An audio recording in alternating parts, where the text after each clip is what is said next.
Oh, what is up, everyone? And of course, my music stops. What's up, everyone? So, a little flustered today because I got off work literally like 2 seconds ago. So, still trying to get my thoughts organized, still trying to get everything here organized. So, but yeah. Welcome to the stream as usual. What's going on, Stormtrooper, and what's up, Liam? Hope y'all are doing well and having a good day.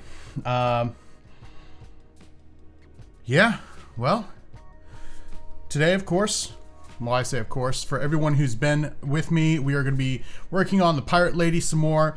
We don't have a ton to do left as far as, I guess you say, areas. We did a lot of the major stuff like the eyes, the face, some of the skin, as well as the entire cloak for the most part. But just a few more things to do on her. Today, I'm hoping to knock out her shirt and some of the leather strapping and stuff like that. Hoping to do a little work on the cloak. I do have some things that I want to do on it. Not much.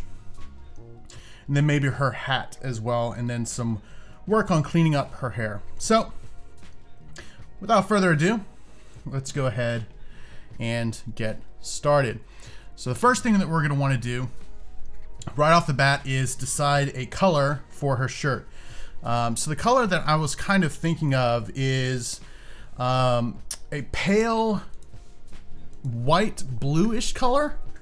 What's going on, Mom? Hope your day's been going well. Good to see you here as always. Just talking about our next steps on Le Pirate Lady. So her shirt's gonna be next. Like I mentioned, I want to do kind of a pale bluish green color. Mostly because I'm trying to go with what's known as a split complementary color scheme. The primary color that we're going with obviously is red for her cloak, so I want all the other colors that are being used to be complementary to that. In this case, complementary to this shade of red would be green and blue. So I don't want to essentially have just like an in-your-face kind of blue color. So I'm going to kind of desaturate a blue-green and see what we come up with. So to start, we're going to grab a couple colors here. First color is going to be what's called Gauss Blast Green by Citadel. It's a very bright kind of aqua teal kind of color, and I'm going to be diluting that with a little bit of another Citadel color called Pallid Witch Flesh, which sounds super intense, but really all it is just a kind of a pinkish beige. It's really good for cutting colors that kind of have a red and green, because it has a little bit of red in it, so it'll bring it more towards a gray slightly. So we're going to start with that. As always, we want to start painting with the darkest color that we're going to go with. So we're not going to add too terribly much of the Pallid Witch Flesh.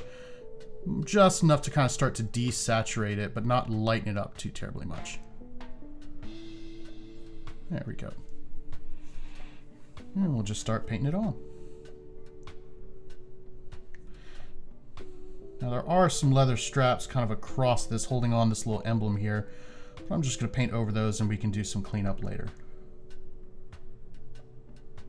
I didn't realize how much this music would actually match the miniature I'm doing. Kind of got like an island feel to it.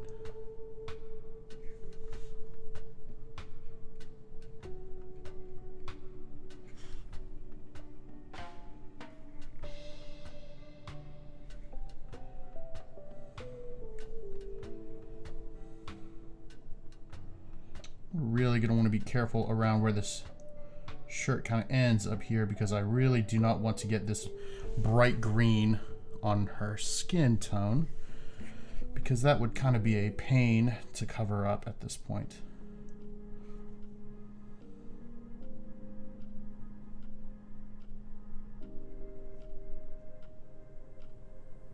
There we go.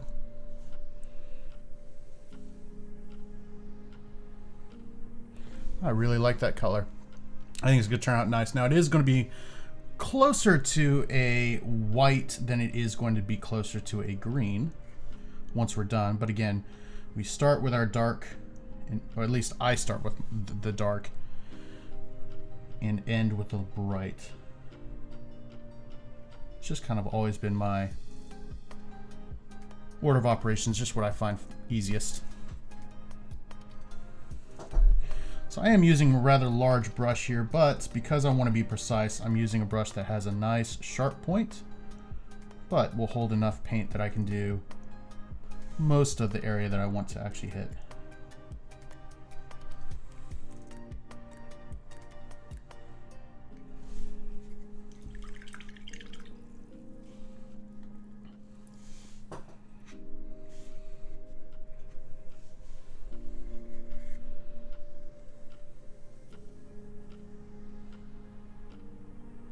And of course, as always, if you guys have any suggestions on what you would like to see, or if something that you think would look cool, feel free to let me know. I always like taking what y'all say, any suggestion that you do. I may not do it, of course, it just depends, but I will always listen and give it a good thought to see if it would work with what we're doing. But I always value any input that y'all have, so just let me know. You know, you can ask Cal. Thanks, I appreciate it. Not done, still got a lot of work to do, but we're getting there. But Cal, I think, suggested, I think it was on the pirate skeleton that I did a couple weeks back, that we kind of make the hat look almost like it was made from skin. And that actually turned out really, really nice. Although it didn't read like exactly like we were thinking, it still looked really cool. Yeah, I'm hoping this is probably going to be one of those display miniatures that I actually take to work. I don't really ever take my work, this work, to my job. The reason being is I like to be able to see it sitting back there with all the rest of my miniatures. Right there. Right there. But this one, I think, is turning out a lot better than I thought it would. So I'd love to take it to work and kind of show it off. I don't often show off, but when I do, I make sure everyone sees it. All right, so for the leather, I'm going to use a mix of earth brown and leather brown, because I want her straps to look really worn out, as if she's been using them a lot. So the best way to do that will be to start with a nice dark leather and work my up to a nice bright leather color. These two are complementary to one another. So one of the things I really like about Reaper paints in particular is you can see how the leather brown is one number higher than the earth brown. That means that they will complement.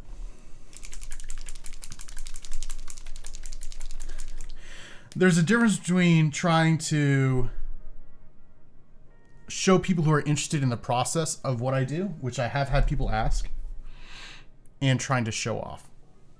So genuinely, the only reason I had the stream is because there were people who were like, I want to, like, it'd be interesting to see what you did. And the people who did were some of the first people I did miniatures with. So like the TOI casts, or Trials of Imagination cast, which, Mom, for you, I don't think I ever mentioned them to you. They are a Dungeons and Dragons stream that I am friends with all the people who play.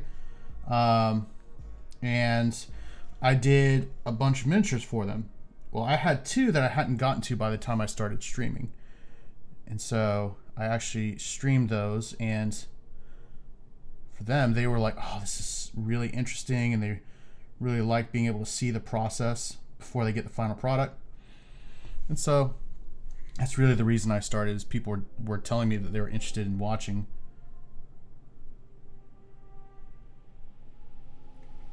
So I started.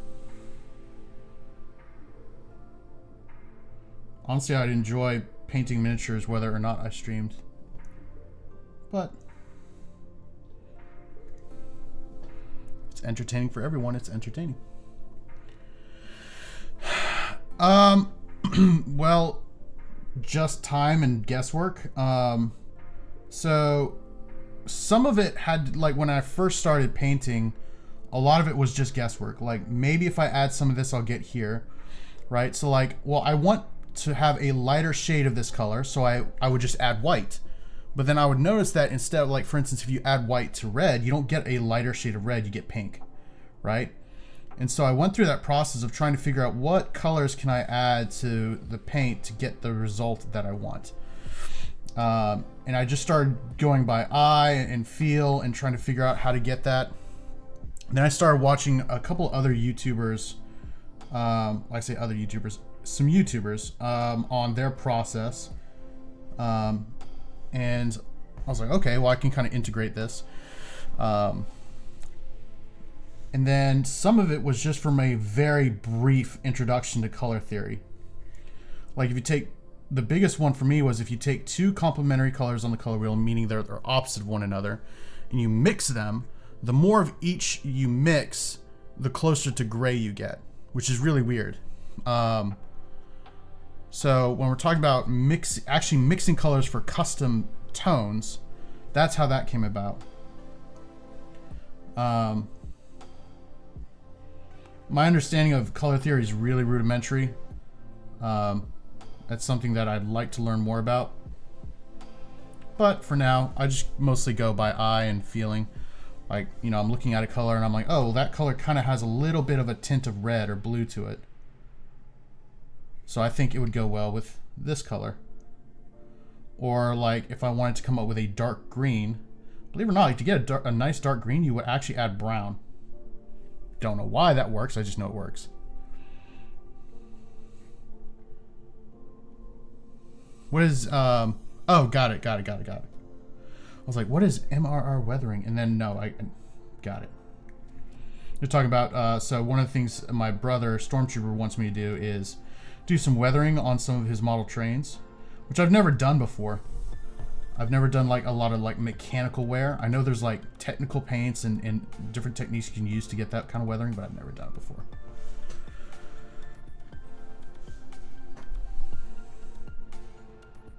But yeah, so that's how I learned. A lot of trial and error, and then after the trial and error, figuring out why the trial and error works, so that I can replicate it.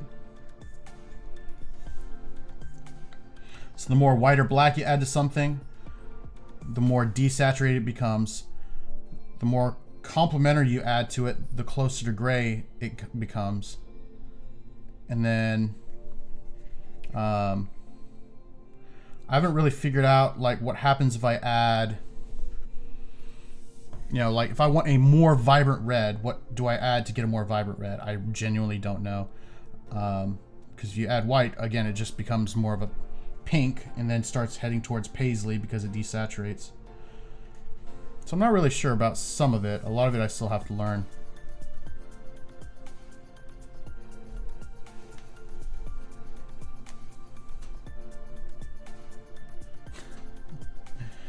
Fair enough. That's one thing that I really don't ever want to do. I don't think I've actually talked about this on the stream before, but I've had a lot of people ask and offer to pay me to do commissions.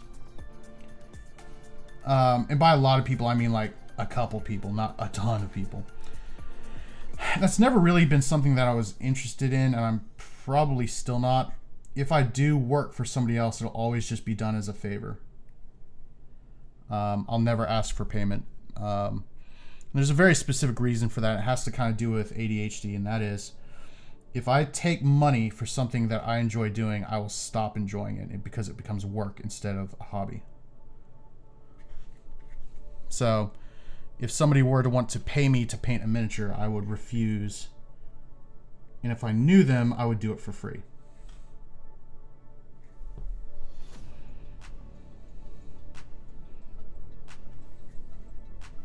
Nope. Because more than likely, the amount of supplies that it would take to do it is negligible. Like, the biggest thing with miniature painting is just the time. Honestly, like, if you gave me a train, like, depending on the scale, and I weathered it, more than likely the amount of money that I actually spent on supplies would be something like maybe $1, if that. Because one pot of paint like this costs between $3 and $5. And you gotta think, to paint this entire miniature, I probably used 5-6 drops total out of, you know, a half an ounce. So it's the amount of money you pay in supplies is basically nothing.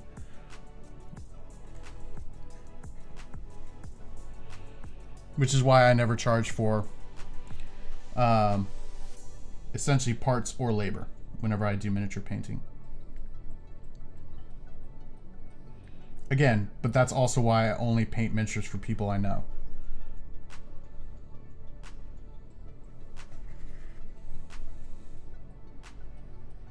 Because it's just not... It is. And paint companies know that their money comes from... A lot of their money comes from new hobbyists or people who are doing a lot of work in the hobby.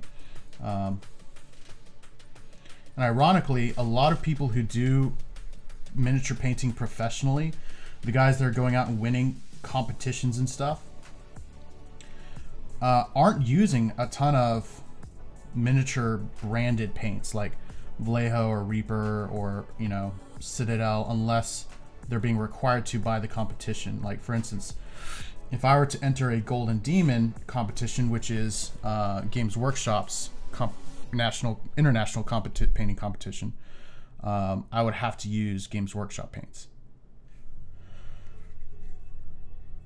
Or if I did, you know, something where they would require you. A lot of them will use what are known as high art supplies. So there are a couple brands like Golden, this brand right here, who make these large... yes, I did put the brush in my mouth.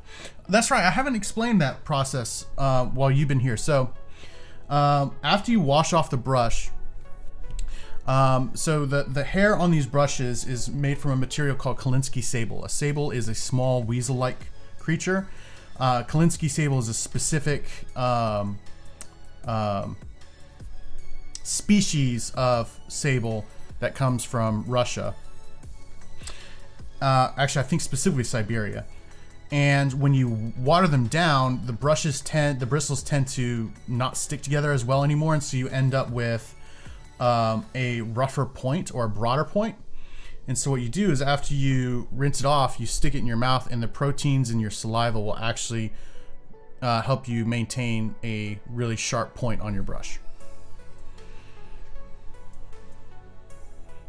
So there's an actual scientific reason to do it. I say scientific because I don't know how scientific it is, I just know it works.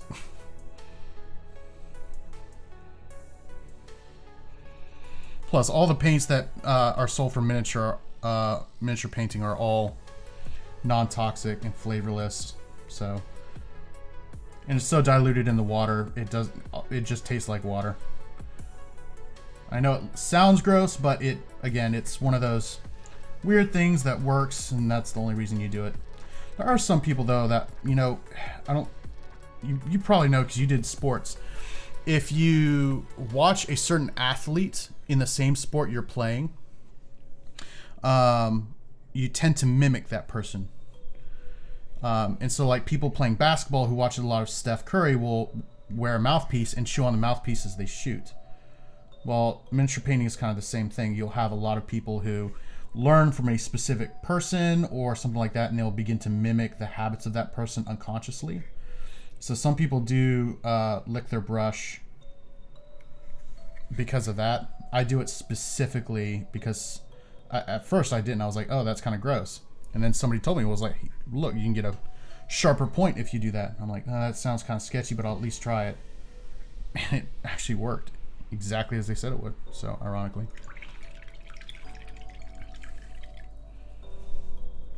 I don't do it every single time, especially if I'm using a larger brush for a larger area.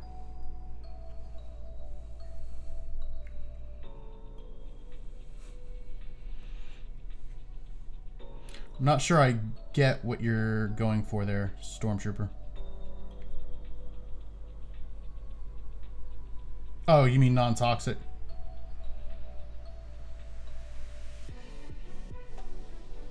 Yeah, got it. True. But the point there is just that that's why I don't really feel bad about doing it, because I'm not going to get sick or anything like that. There are certain chemicals in certain colors of certain brands that can be a little bit toxic. And by a little bit toxic, I mean you would have to sit there and eat an entire container of it to get sick. But I don't really use those brands. A lot of them are artsy brands, and I don't use artsy brands.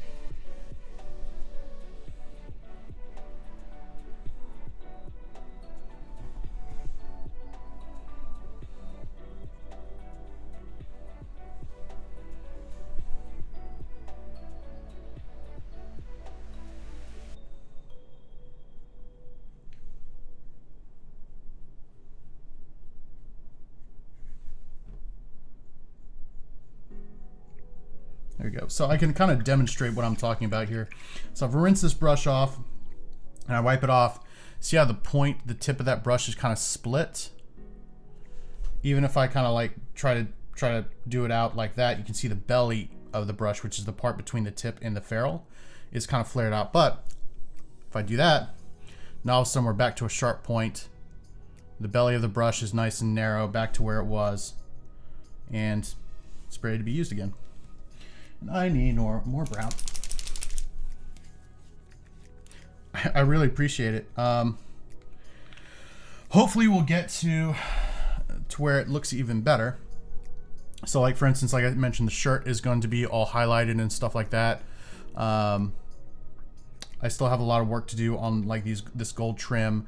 And then we get to do something called non-metallic metal, which means I'm going to try to make all of the metallic parts on this miniature look metallic without actually using metallic paint, which is really difficult to do well. It's easy to do it poorly, which is probably where I'm at right now, but it's difficult to do right.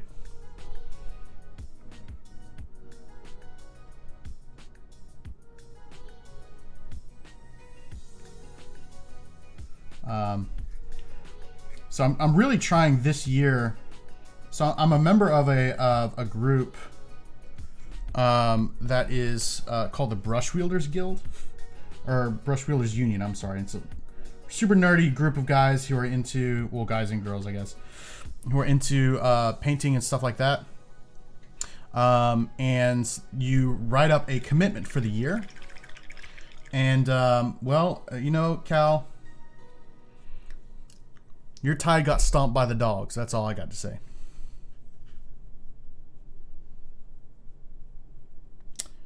Anyway, as I was saying, and each year you do a challenge. Some people will say, hey, I want to paint an entire 2,000 point Warhammer army this year.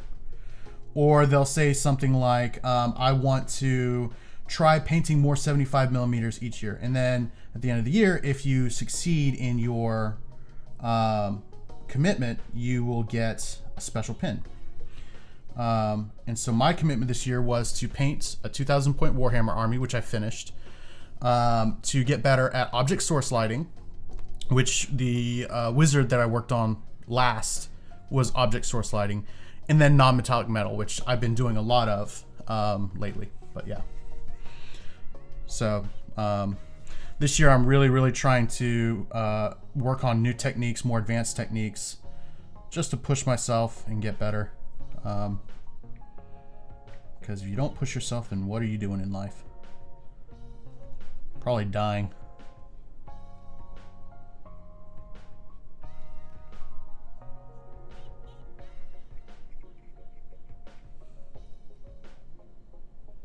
There we go.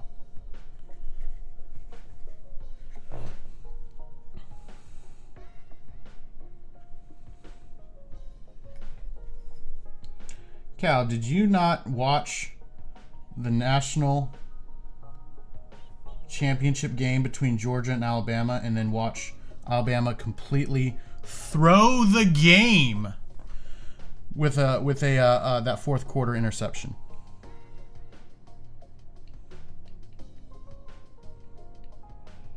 that Georgia then completely took control of and went in for a pick six. Like, that was just, I think we won by what, 3 touchdowns, 2 touchdowns, 3 touchdowns, something like that, which is unheard of when it comes to Alabama.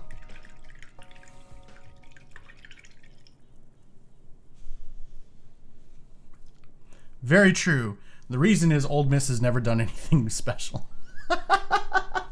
It was glorious. That was probably the greatest sports moment that I've ever lived through. All right, so going back to the shirt now, I'm going to mix in a little bit more of the Pallid Witch flesh to start to desaturate a little bit more.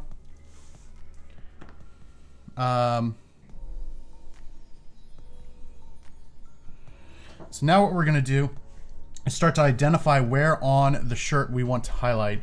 And this is where, for me, it gets a little bit awkward because I'm going to start talking about her chest. So when it comes to things like torsos, you really want to figure out where your light source is coming from. For me, I've already decided that the light source is kind of coming, if this were the miniature facing up, my light source would be like right here, shining down at an angle like that. Which is why I highlighted the top of the nose and all there along her face. Along with that means the top of her chest is going to be highlighted, the bottom needs to be shaded, and then right on her sternum below her chest is going to be highlighted, and that highlight is going to fade down to the shade color, which is going to be right at the top of her belt line.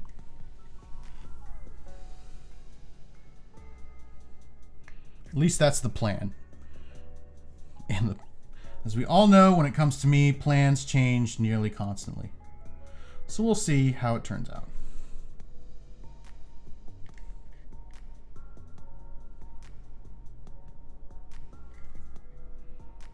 Actually, I'm going to add a little bit more green to this. Just a little bit more paint in general because I'm getting a little bit watered down here. And I want this to be a layering consistency and not a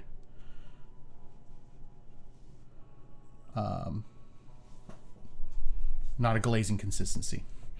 So for those who are new, glazing is when you add about 50% water and 50% paint to your mixture on the wet palette. And what that does is it creates a super thin layer of paint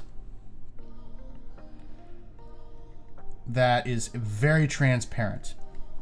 And that transparency helps to bring out, helps you do a couple things. Number one, if you've shaded something,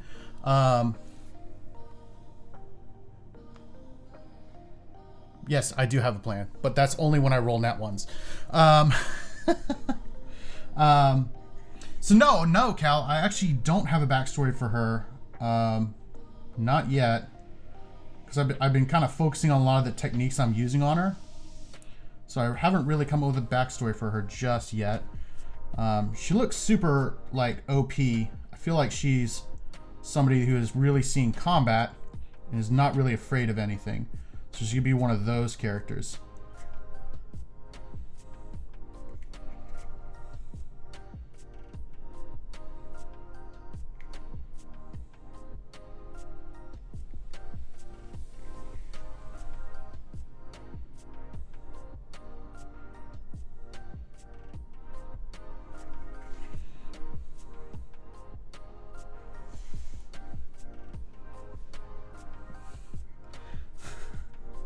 I definitely did not paint her to look like Amber Heard.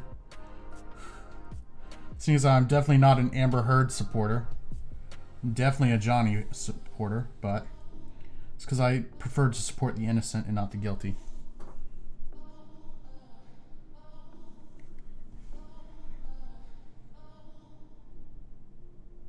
Okay. So now we're going to start working our highlights, or actually technically this is our mid-tone, into all of the places on her shirt where light would hit,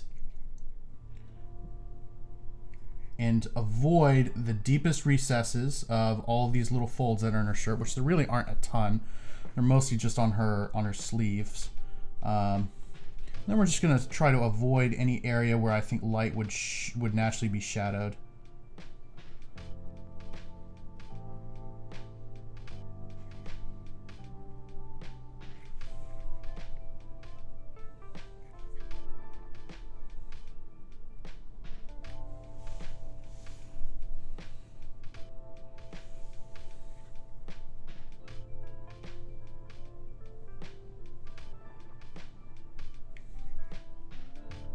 And the paint that I'm using, so normally Citadel paints, basically it's the paint of the two shades that I'm using here for the Pallid Wych Flesh and then the Gauss Blaster Green. All of their paint comes in these stupid little pots that look like this. They're terrible. They don't work well, I find. So I transfer all of them into dropper bottles. The problem is when I transferred these two, I put a little too much paint thinner in it and they got to be really, really thin. So for this, we're going to have to do a lot of layers to get it up to the opacity that I want to see on. But that does give us an opportunity to kind of start moving in from the edge of the midtone, kind of start a nice smooth transition into the midtone from the shade.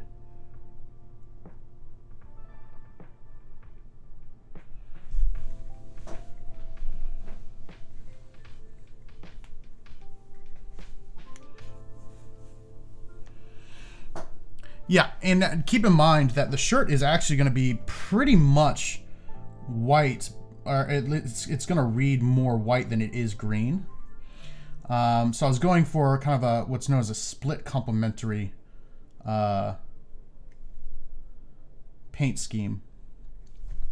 But I was using slightly different tones than what the actual complementary tone is, just to kind of give it a more of a, I don't know, different feel, I guess you could say. But this will probably read closer to white or gray by the time I'm done, which is what I'm intending.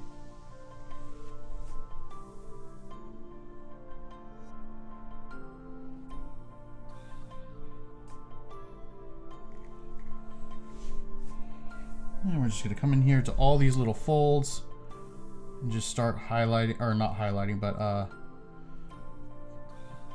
really hitting the tops, make the opacity kind of a little bit more full. So kind of explain the terms I'm using. Complementary, when we talk about complementary colors, what we're really referring to is a color wheel. So on a color wheel, when we talk about complementary colors, what we're saying is that the color opposite the color we want, so for in this instance red, is complementary to it. So it's not, I forget all the other terms now off the top of my head. So it's not analogous, meaning like red and purple would be analogous, or like green and lime would be analogous. It's not monochromatic, so we're not using the same shade, but it's complementary, which is the opposite. So again, the opposite of red is green, the opposite of blue is yellow, opposite of violet is, I think lime, I can't remember off the top of my head. So that's what we mean by complementary. Now, what I mean by split complementary is that instead of going with a direct complement to red, I'm actually using tones that are on either side of the complementary color to come up with this. And the tones on either side were green and blue. So for the pants, I just went for a dark forest green, and for her shirt, I'm going with this kind of bright, I don't know what you would call this, teal. Not teal, it's not teal. Like aqua color.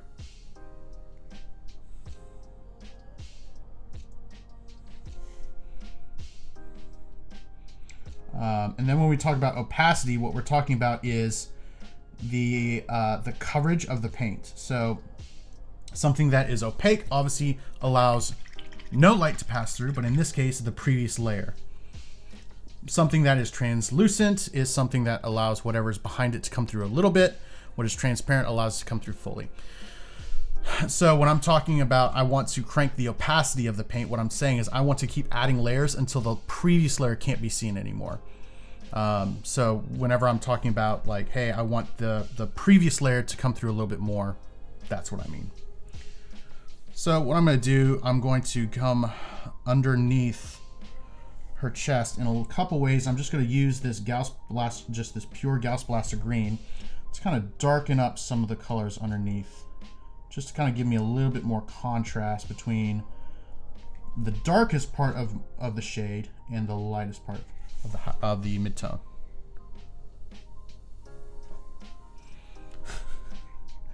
Yeah, well, I already made the disclaimer that talking about this part of the painting process might get a little awkward, so a little bit ahead of you on that one, Calico.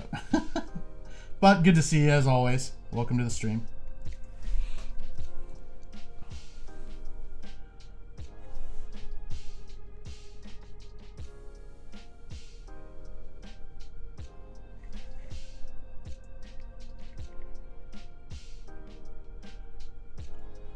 It's funny, before I talk, I'm always like, what would Calico say if I said this incorrectly?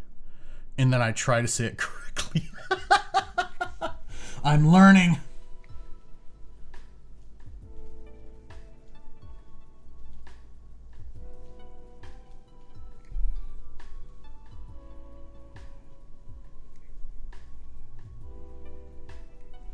There we go. See? Much darker tone. It's going to emphasize a lot of these bits that are supposed to be a little bit darker. I'm not just going to do it on that particular part of the miniature. I'm going to do it in several places because I think on my original shade I didn't go dark enough. So we're just going to start adding this in. Now for me, I don't like doing it in this order. I definitely prefer to paint my shade in and then paint my highlights over it. I just find it to be a lot easier than relying on a steady hand to get into all of these recesses, which for me, my hands tend to shake quite a bit whenever I'm really attempting to be steady, which is ironic. So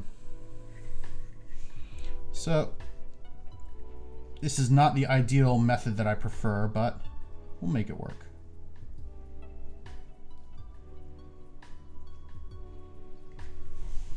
Like that. I think that looks much better. All right, cool. Well, there you go. The ultimate comfort.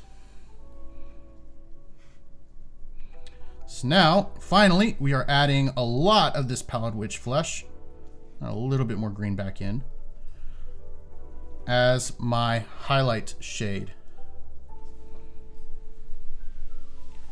And we're just going to start hitting the very, very tops of where I want all my highlights to be. So any kind of fold in the cloth, any area that I think the light would catch naturally, is going to get a highlight.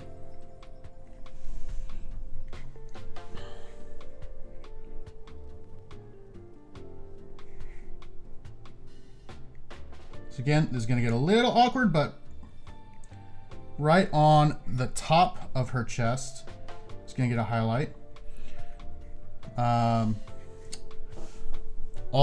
Any area, any fold, or any part of her body that is standing out over the rest.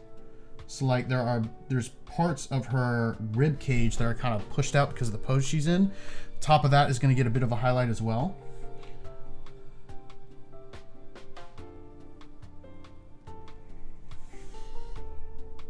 And all of the tops of these little wrinkles here.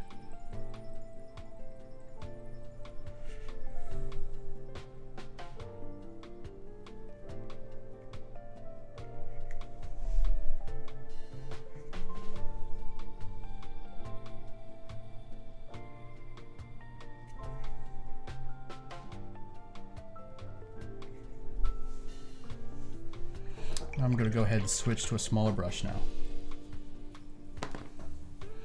So now we're going to go over to our number 1 brush. We were using a number 2, so we're just going one size down.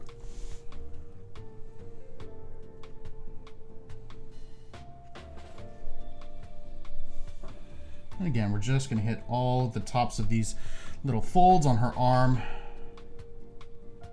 Just start bringing out those details a little bit more.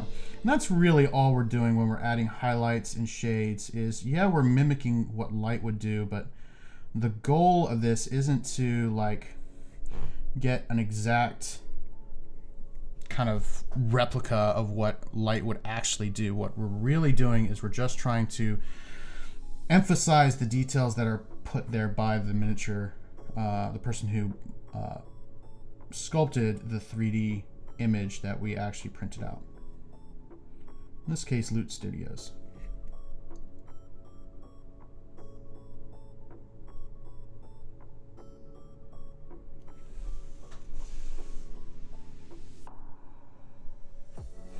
And again, if y'all are into 3D printing and you're looking for miniatures to print out, you cannot go wrong with Loot Studios.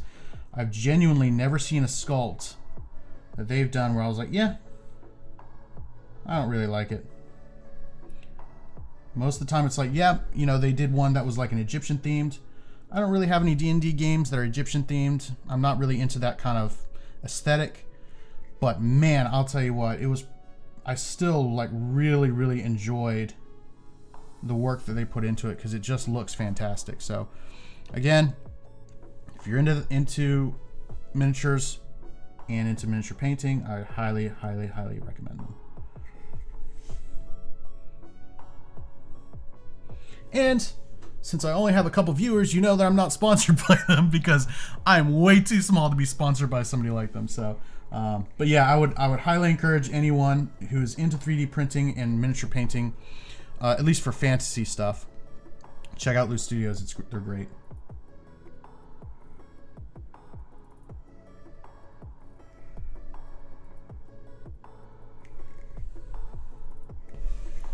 There we go.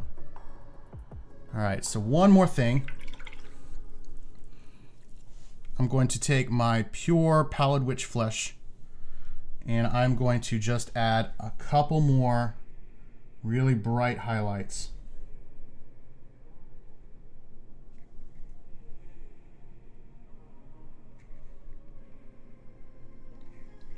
Just along certain areas to start emphasizing. So like along the edges of cloth. So doing a what's known as an edge highlight. And on some of the folds that are a little bit more pronounced than others. Because whenever we're talking about light sources, the closer to light it is, the closer to white it is. So if we're talking about stuff that is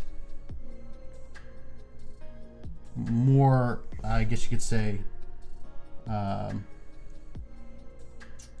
pronounced, like folds in the cloth, then yeah, that'd be something you would look at, you would highlight.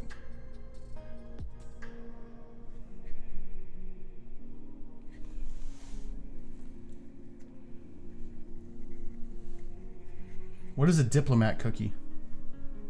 I have no idea what that is.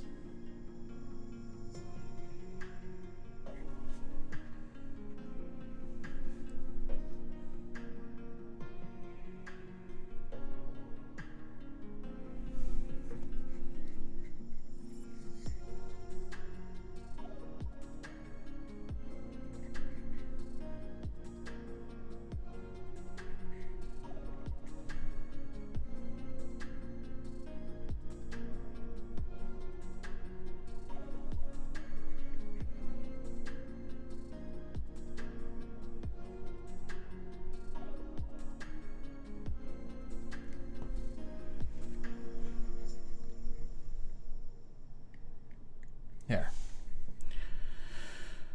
All right, I think I'm done with her shirt for now. I may go back and make a couple of detail edits, but I think I'm done that for now.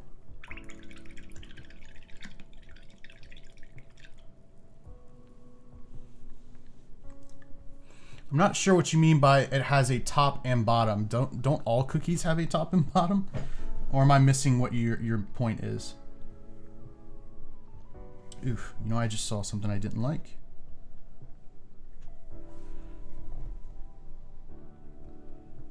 Pay less attention to the cookies, more attention to the miniature, I think.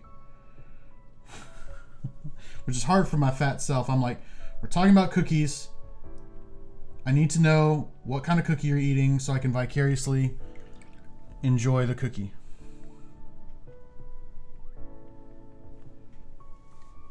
Gotcha. Gotcha. See, and I learned from the last time when you posted your brownies in my Discord that I'm just not going to look until I'm done the stream. Because I'd rather not have a ton of drool all over my desk.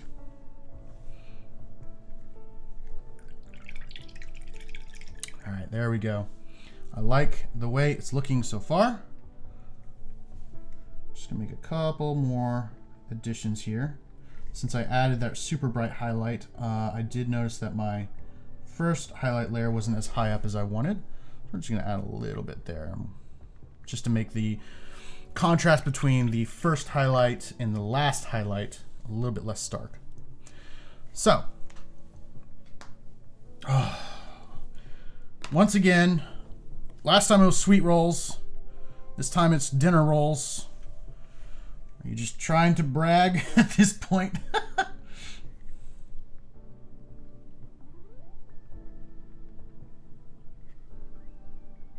My mom's like, I made some of your favorite things that I make. You should visit next time so you can also have this thing that you like.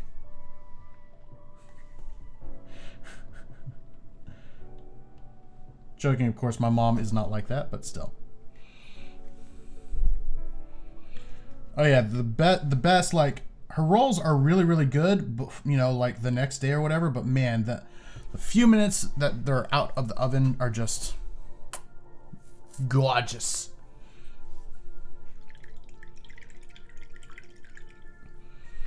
All right, so now that we have done that, let's go ahead and start back to work on our leather. So our leather, we are also going to do 3 tones. Our highlight is going to be this kind of tanned leather.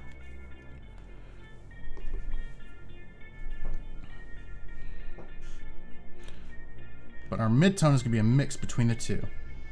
So we're going to go ahead and get some of that on our brush. And just start hitting all of the tops, the edges, and a little bit of the center. Like in between all these little spikes that are on her belt. All those little places that would naturally get worn out. Because with leather, it's a little bit different than cloth. With leather, we're not necessarily talking about what light's hitting, although that does play a part in it. But we're also thinking about wear patterns.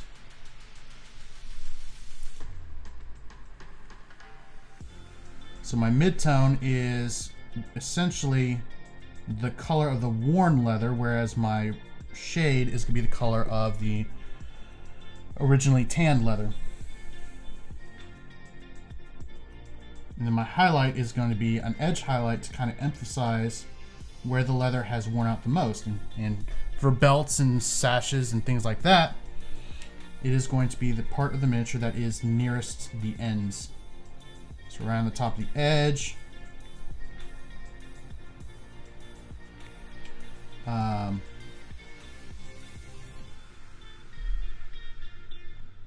Basically, yeah, that's it, just around the edge.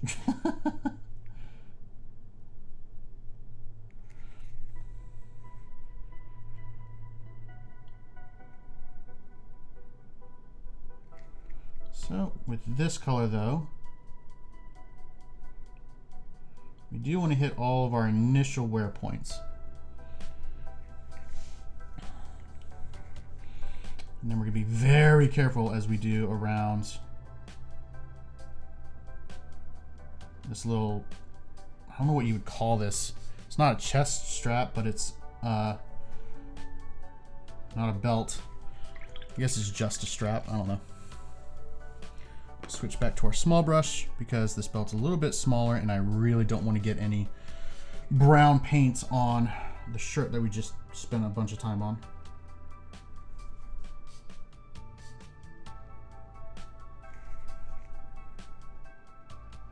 As usual, I am sorry if I missed something in chat while I am doing this particular part.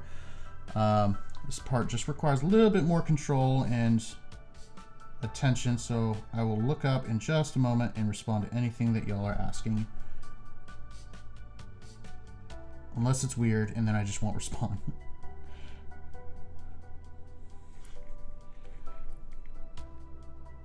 which with my brother and Calico in the chat, the likelihood of it being something weird is pretty high.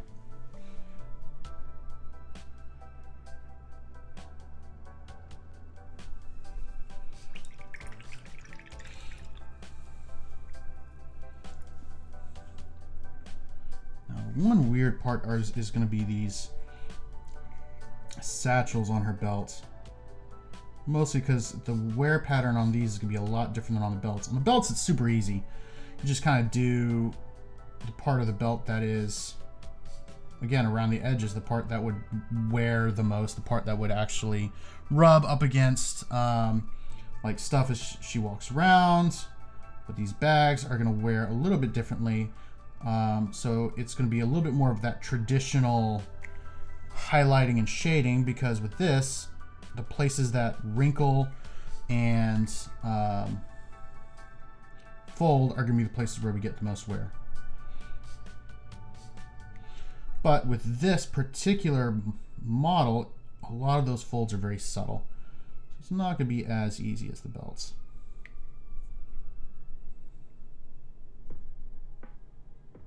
There.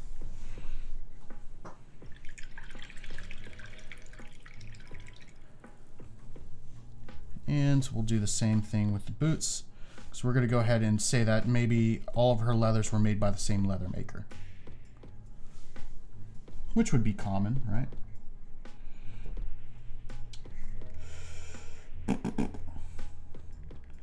So again, boots are kind of like those satchels.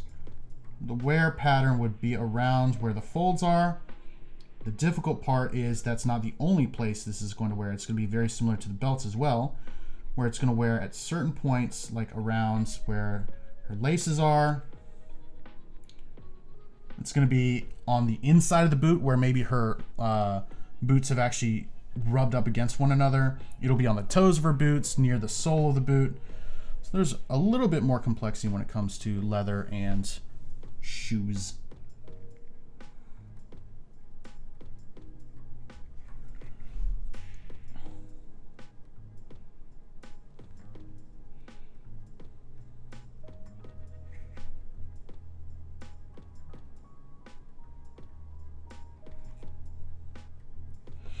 I must say that if anyone is actually interested in miniature painting as a hobby, I would say the biggest thing that you really want to do as far as trying to figure out what makes stuff look good, other than just experience, right? Knowing when to highlight, where to highlight, stuff like that.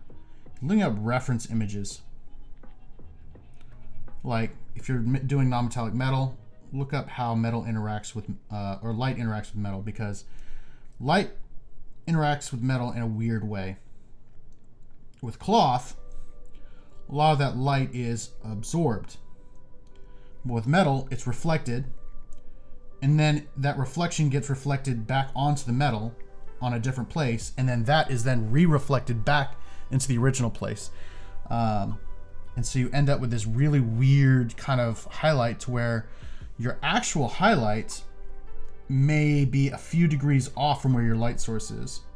Or you may have 15 different highlights on one piece of metal, because you're not just doing where the light hits, you're also trying to do where the light bounces to after it has its initial reflection.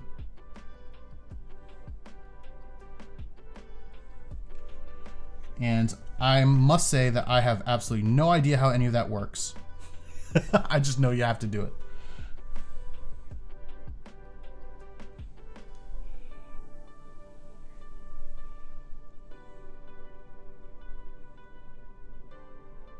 So one of the parts about this hobby that I love is just finding stuff about our world, like the way that it works.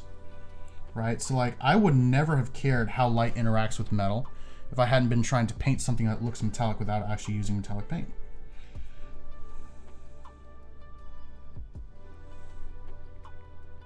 Would not have cared one bit.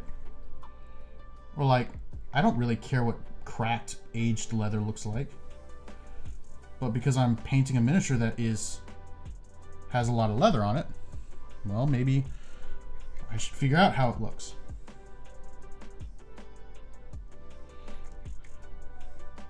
Or like, I used to wear boots a lot, like leather boots, and so maybe knowing how, you know, leather ages would help. There are little things inside my paint here. I don't know what they are.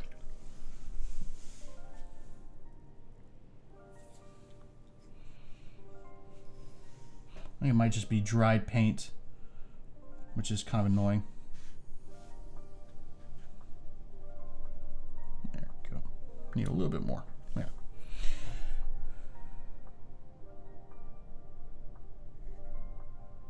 Now the really fun part comes in when you're trying to figure out stuff like, how in the world do I make leather look aged and cracked and give it texture?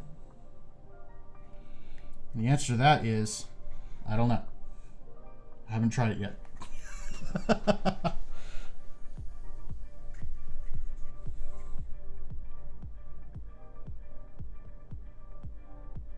But we're going to today. I'm also trying to figure out, she's got like this little design molded into her boots. I'm not sure if that's supposed to read as leather or metal.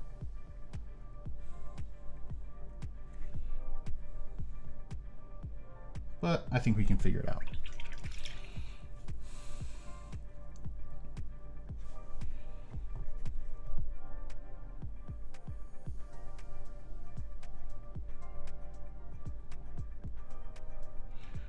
Again, if y'all have any questions or smart comments, both of which are completely valid. I love a good smart comment. And it's by smart, I mean smart Alec, not smart as in intelligent. Basically grew up with a family that our second language was sarcasm, so.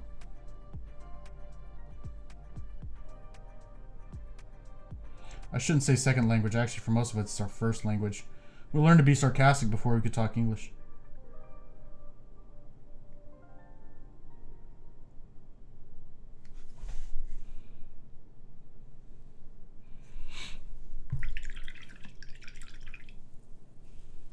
All right, so let's go ahead and start in with our highlights. So once again, for our belts, the highlight is just going to be along the very edge where the belt ends, because that is going to kind of establish where our wear pattern is.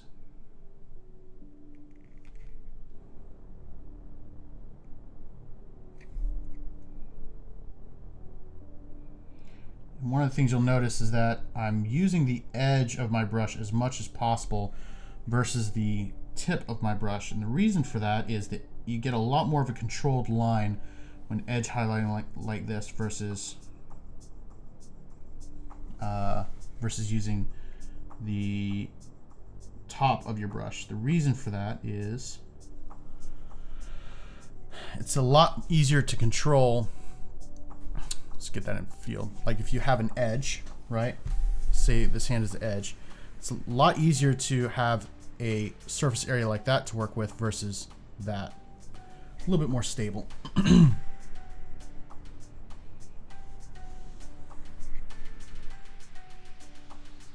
But the key to a good highlight, good edge highlight, is a paint that is not actually watered down a ton, because that will actually end up flowing into recesses and get into areas where you don't actually want your paint to go.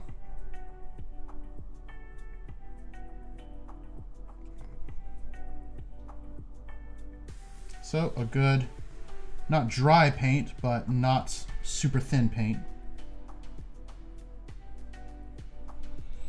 And you should be good to go.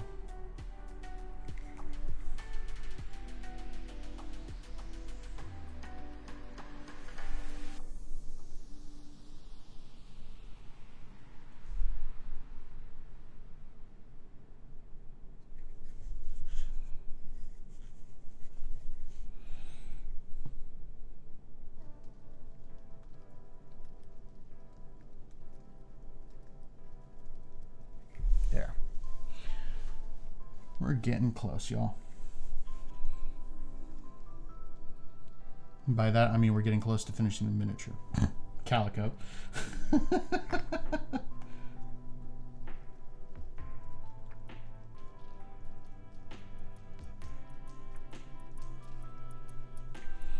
Again, for our little satchel here, we're just going to hit all these folds. Just so that we make sure that it looks like it is getting worn in those areas.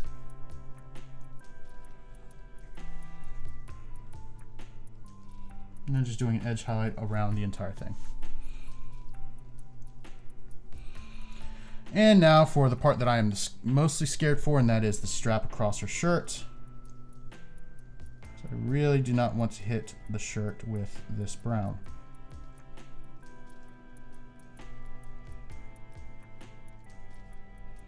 This is a lot easier to cover a light color with a dark color than a dark color with a light color. So, and this brown is a lot more opaque than the mix of paint I was using. So I would like it to remain that way. There, not bad. Okay, let's go ahead and make the edge highlight on this knife blade or knife scabbard a little bit thicker. The way we do that is the more parallel we are to the corner we're working with, the sharper the highlight, and then the more horizontal we are towards the surface of the actual like corner on one of the sides, I should say. The broader stroke will be. Okay. And with this color on the boots, we're really only going to be hitting the tops, the parts that would wear out the fastest, so like the toes of the boots, and then the parts that would really be hit by our light source. Should be the tops of some of these folds, closer to the top. And that's really it.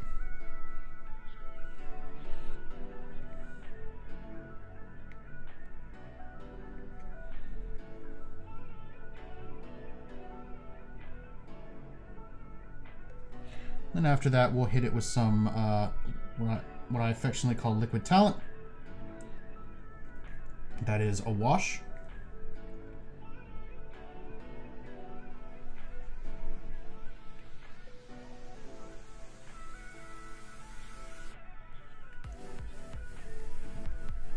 Sounds good.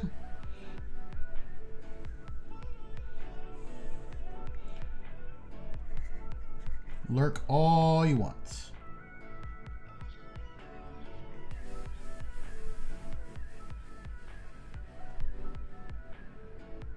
Either way, it is good to have you here. All right, so right now we're just hitting, again, just the tops of the tallest folds. And that's it. There are a couple that I missed on her left shin, so we'll go ahead and hit those with our mid-tone. Actually, technically, this is our first highlight because I don't really have a mid-tone outside of the, or a shade tone, I should say. So our mid-tone is really the one that we're using for shade.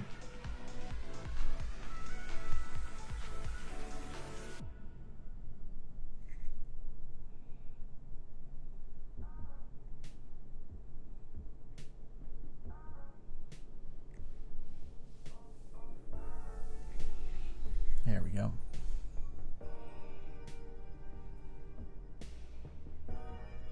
All right, cool. So where should I go next? That's what I'm wondering now.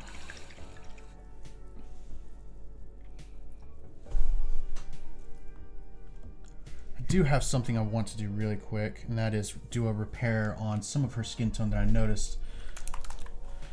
Oops, wrong one. This one. I think this was the highlight I used.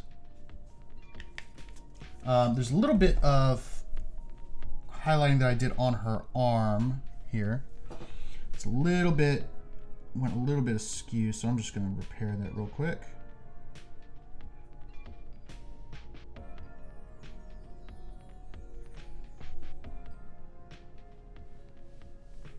There we go. What's going on, dude? appreciate the follow. Welcome to the stream. Just hitting this nice little, not little, this nice pirate lady.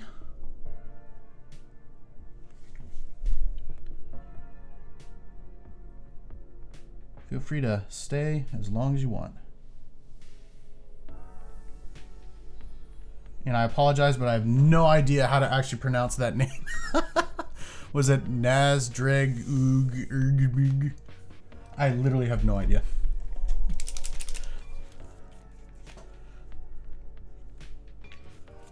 I'll just call you Naz, if that's okay.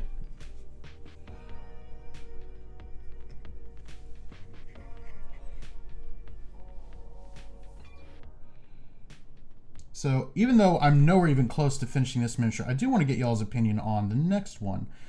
I kind of want to move away from fantasy just for this next miniature, because that's pretty much all I've done, with the exception of one Warhammer miniature that I've done. And I actually want to do another Warhammer miniature.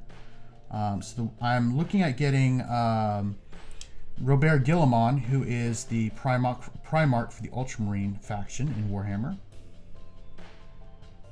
I'm thinking about painting him on stream. Gotcha. Yeah, it kind of looked like an orc name. Is that you running 40k, or you just like orcs?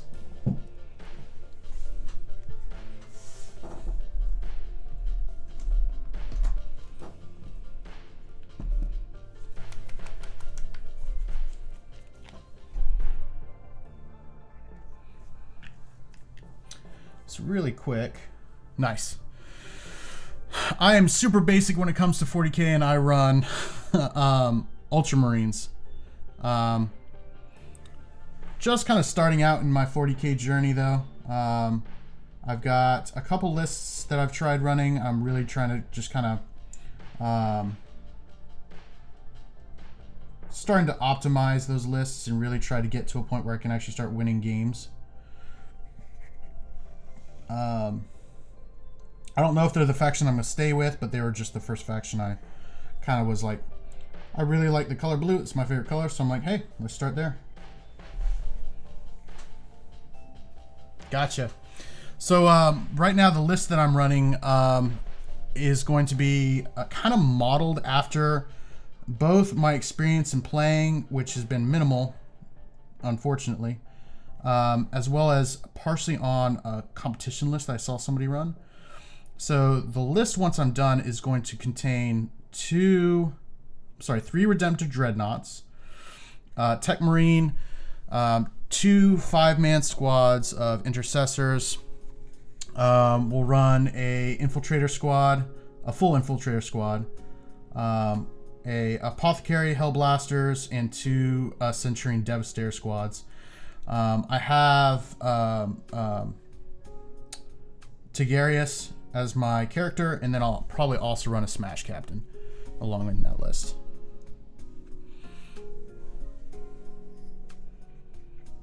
Yeah, I can't remember when exactly I started, when my first game was. It might have been somewhere in January or February, so I'm kind of in the same boat. There's actually a Games Workshop store where the owner of the store does like starter lessons, where he'll actually like get a player who is find like another player who's good with beginners and literally just run a game with you to kind of teach you all the rules and stuff. Like, you have to know your list, know what units you have, but like the actual this is the command phase. This is when command phase happens. This is when this is the psyker phase. This is when you move. This is when you shoot. This is when you can charge. This is fight phase. All that kind of stuff. So that's actually my first foray into 40 Jam was through that. Was through that shop. And my addiction to plastic has never ever been recoverable.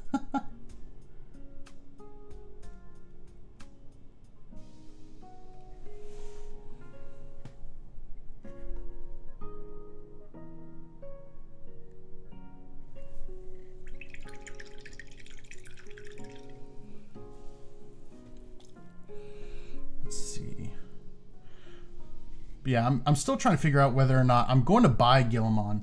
I'm still trying to figure out whether I actually want to run him in my list. I don't really see a ton of benefit. I don't see a ton of people running him on competition lists either, so I'm probably going to stick with Tigurius. But I also was able to nag the limited, or not the limited edition, like the anniversary special miniature, and I'm super excited about that. So are you running only 1,000 points in that case?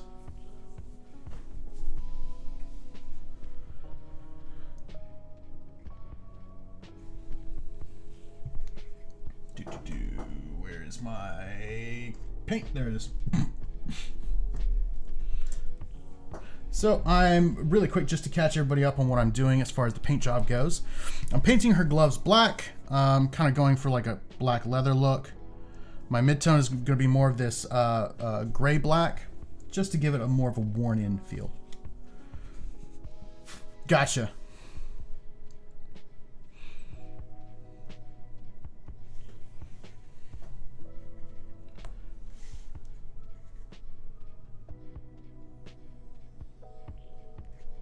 Yeah, it's been fun, kind of like getting into the community a bit too.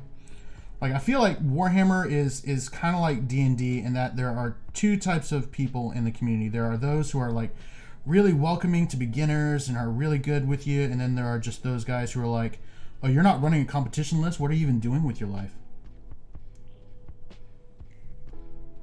But thankfully, most of the people that I've interacted with so far in the hobby have been really, really amazing people.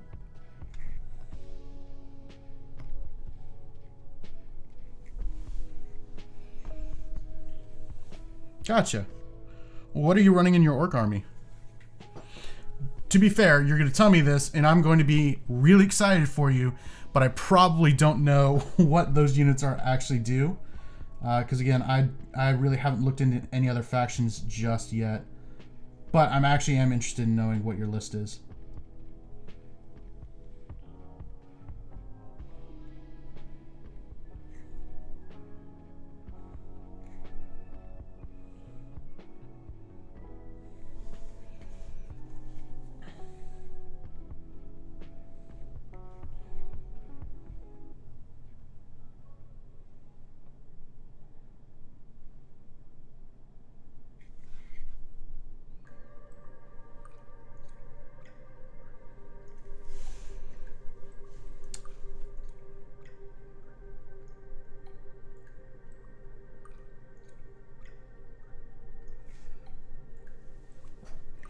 Not really sure what's with this music and the dripping sound. It's kind of weird. But I'm kind of all about it at the same time.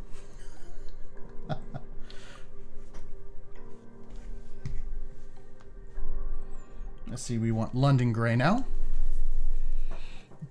which is a nice medium gray. This is what we'll use for our highlights on her gloves. And again, so for highlight, I'm really only using just the very tops of like her knuckles.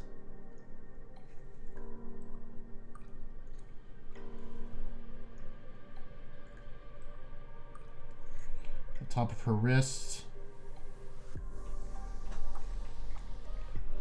Like the edge of her thumb here. Kind of the inside of her, the web of her hands, and then on the top of some of these folds that are on the, like her wrist down here.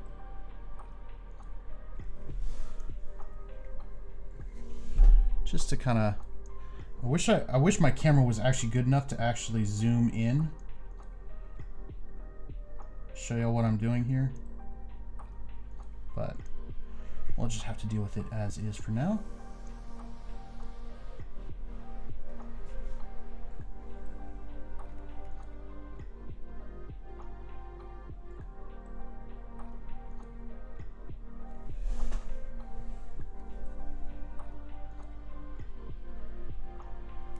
There.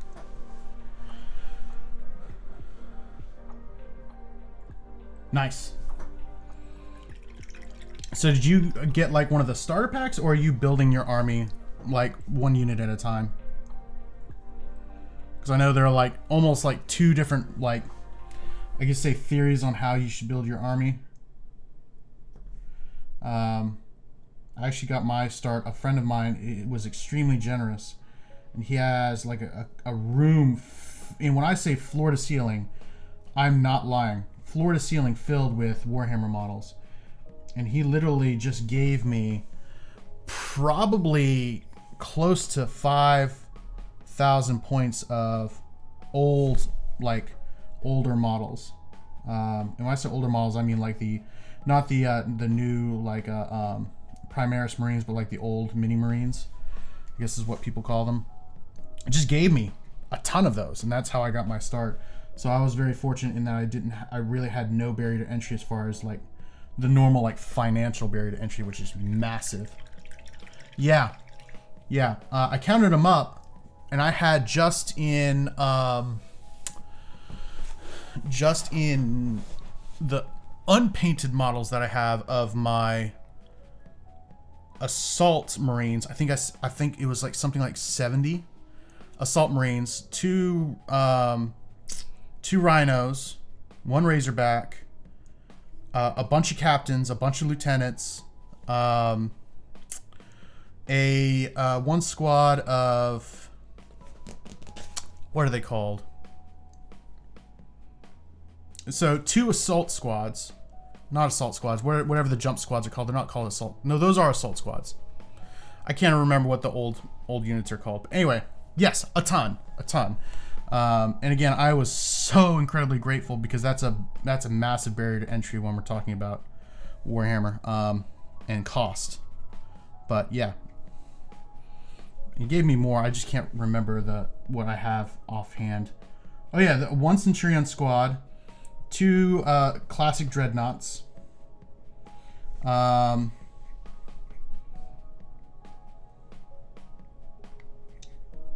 See, the 2 jump squads, the 70 like normal Marines, 2 apothecaries, 1 tech Marine. Yeah, I think that's it, but I'm not. Oh no, there's another couple units. 1 scout squad with sniper rifles.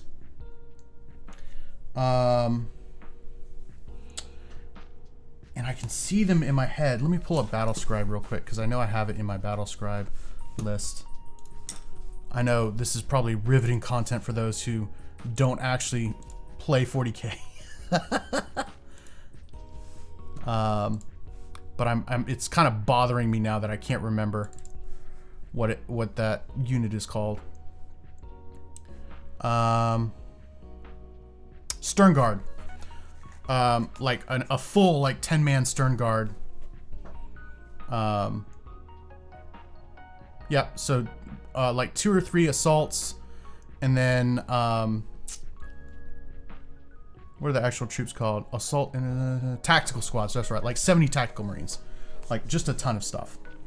And he just gave it to me. He's like, "Here you go, man. You're wanting to start. Have at it." I was like, "Okay, cool."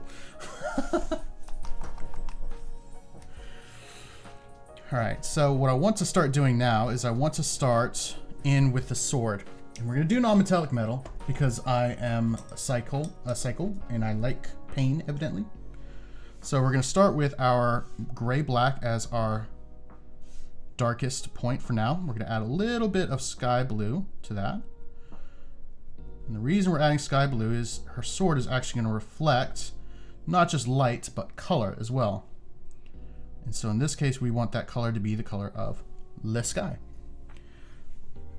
So I'm thinking we're going to do the middle of the sword is going to be our darkest point, because obviously her hat is shading it. And then the highlights are going to be at the guard and at the tip of the sword.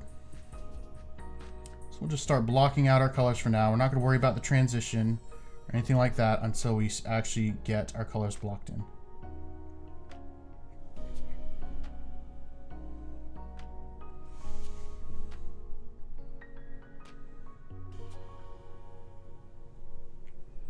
There.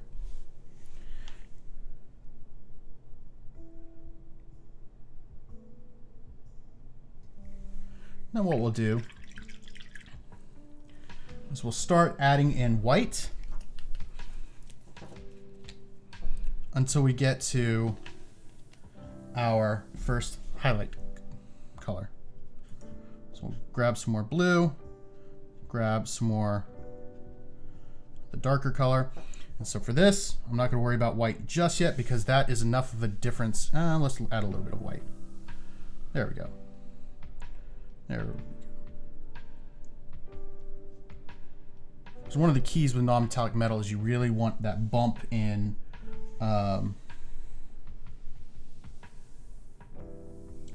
contrast to kind of sell the reflection that we're looking for. So we're going to add that there.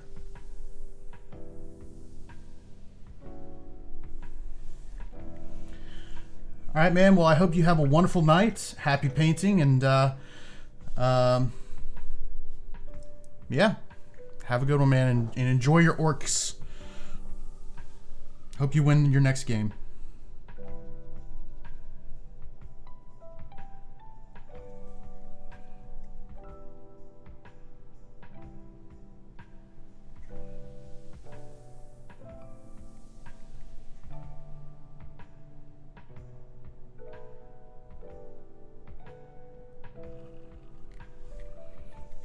Maybe, I don't know. I know I actually was intelligent and actually added all the commands for Discord and stuff.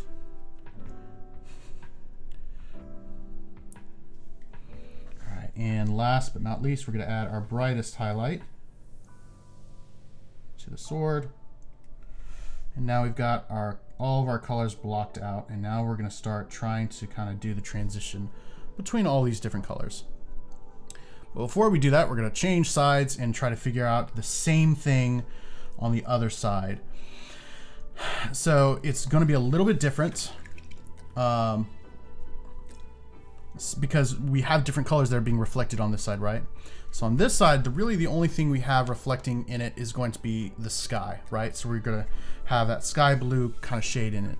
But on this side, we have her hair, we have the coat, so it's going to be a little bit more complex. So I'm going to take our darkest shadow again, and I'm actually going to add a little bit of this brown to it. And this will be our shade color. And we're going to just kind of sneak it in right there, right where her hair meets the blade. We'll do the same thing on the other side.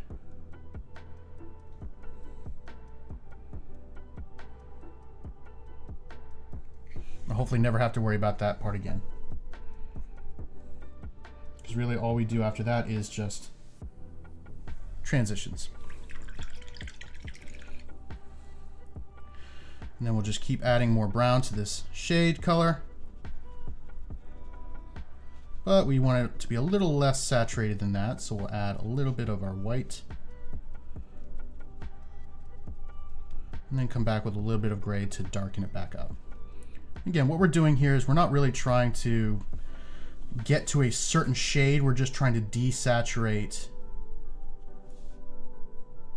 the original color so it looks less like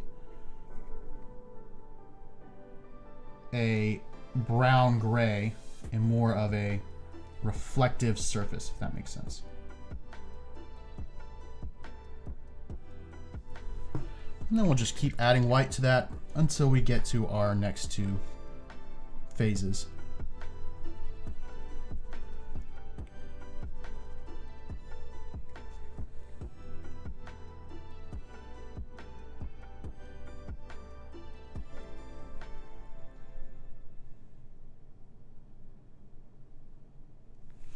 And then one more addition of white until we get our brightest highlight here.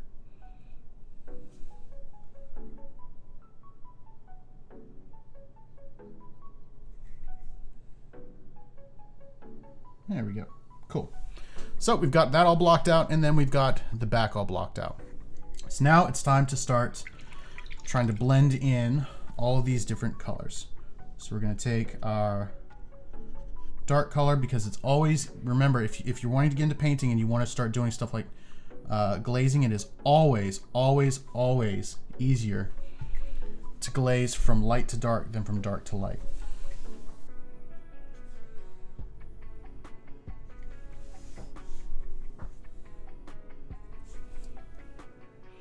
So we'll go from our first like little mid-tone and we'll glaze into our first kind of gray tone there.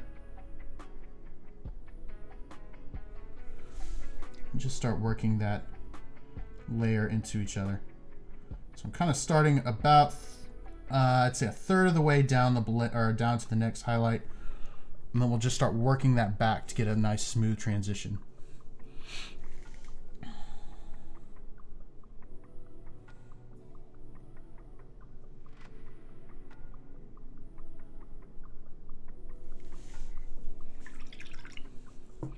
And then we'll do the same thing for the next shade.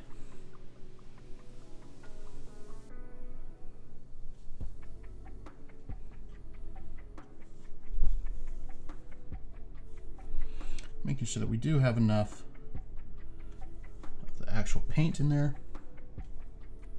to do so.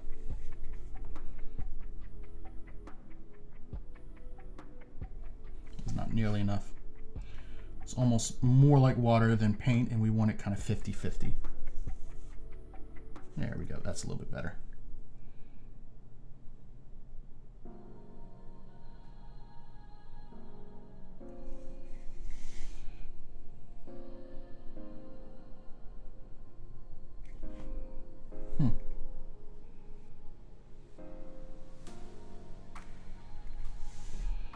Okay, and we'll just keep working down the line.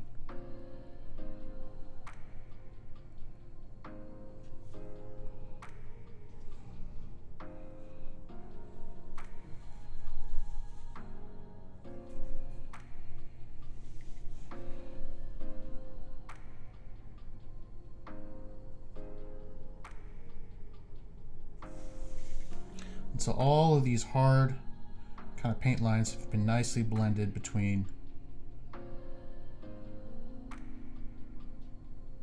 all that. I'm going to switch back to my number 1 brush, just so that we can, there we go.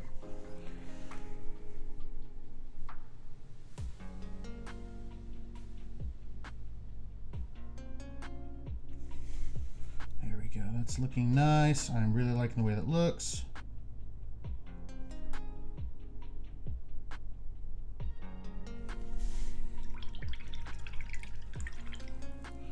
Getting some nice smooth transitions here, which is exactly what we want to see.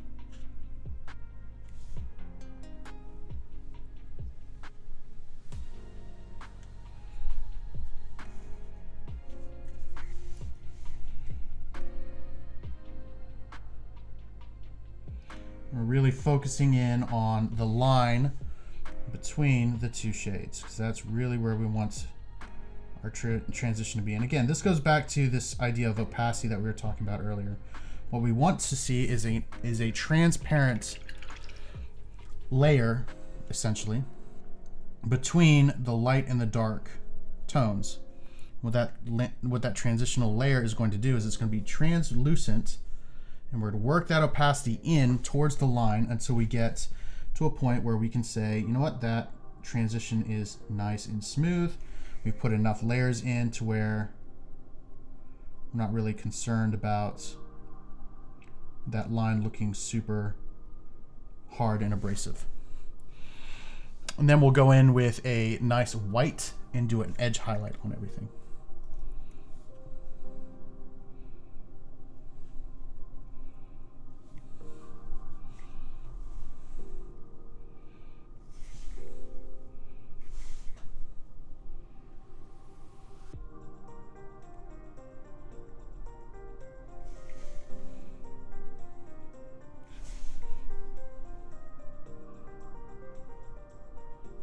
First kind of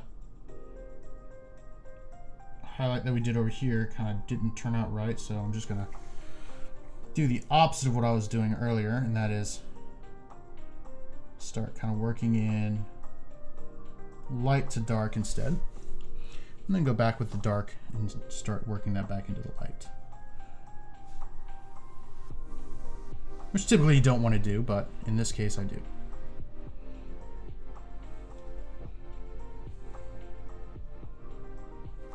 Because we made one of our layers a little bit too opaque, and so we got a hard line instead of that nice, soft, translucent layer.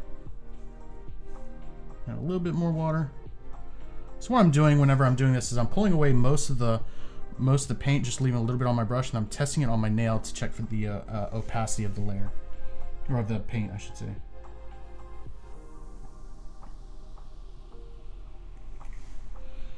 And then keep in mind when you're doing this,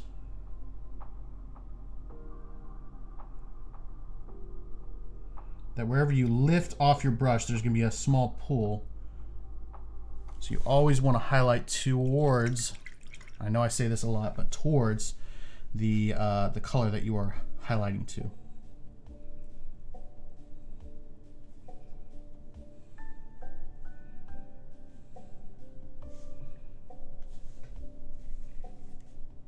Unless you're doing what I'm doing now, and is adding an intermediate color between the two, just so you can get a little bit more of a blend between the two layers.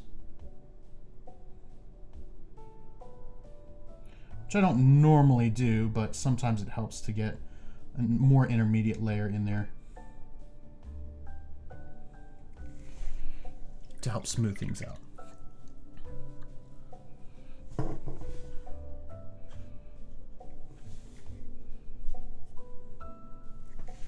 There we go.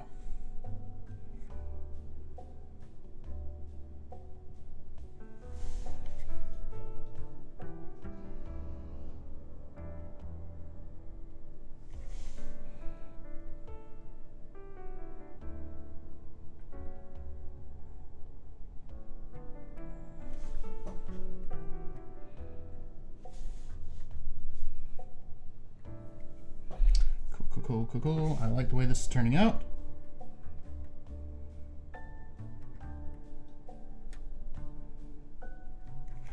It's turning out nice and smooth, which is exactly what we want to see.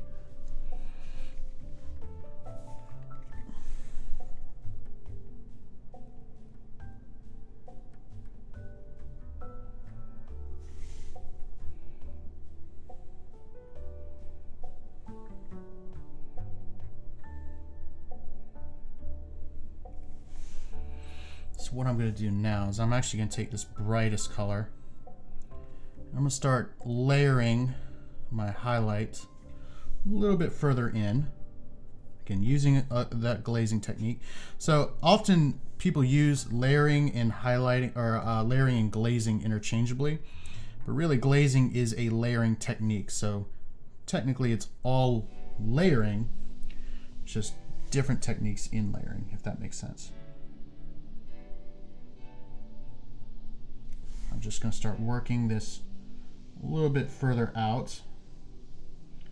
So instead of trying to make it look smooth, I'm actually trying to make it move the white closer towards the center. Not the white, but the highlight.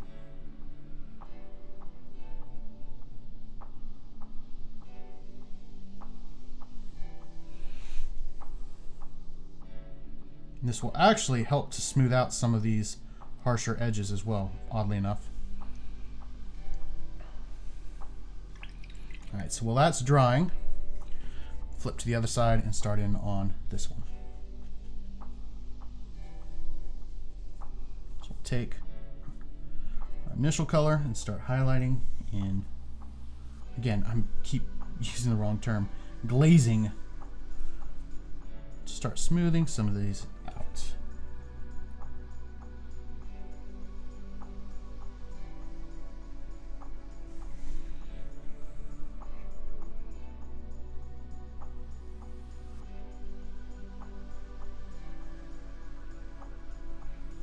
And again, eventually we'll get all the way up to bright white for a nice edge highlight on everything. But for now, we're just trying to Get a nice smooth transition to make this blade look like it's actually metallic. And again, this is one of those things that I kind of want to emphasize. I know I probably overemphasize this, but keep in mind that when we're doing this style of non-metallic metal, we're really not looking for realism.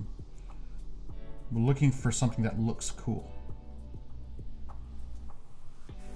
which is a little bit different than what you would normally see on metal, right? You wouldn't see like this really nice gradient, single highlight with a single shade kind of deal that I'm doing here. You would be a little bit more complex. But because I want this to look super baller, I'm never using those terms again together. But because I want it to look good versus necessarily realistic, I'm using these different techniques.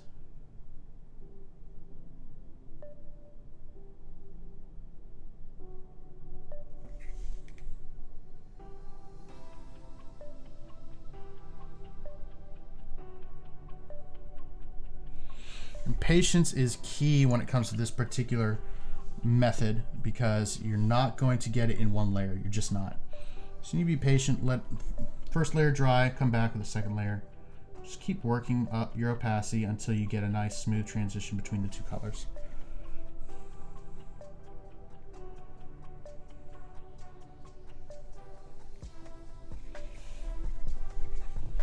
Eventually you'll get a nice smooth transition. Like this is looking really, really nice. I like that the transition looks fairly smooth. I think we do pull that white up a little bit more towards the center.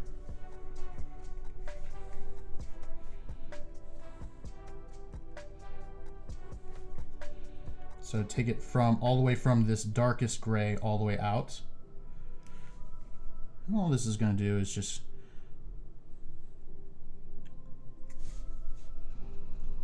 move that highlight up a little bit more.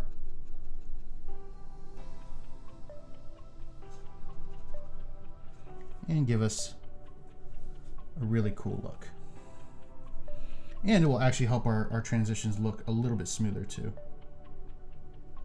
I may have used a little bit too much paint in that particular layer, but that's the great thing about glazing. Because it is such a thin layer, we can actually just add a little bit more water to our brush and start working that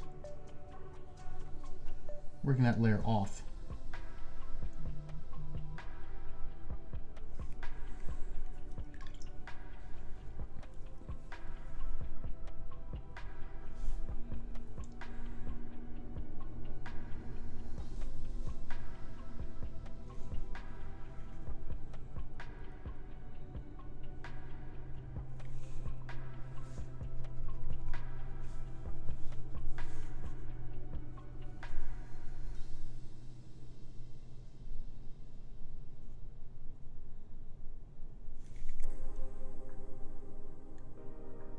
There we go. That's a little bit nicer.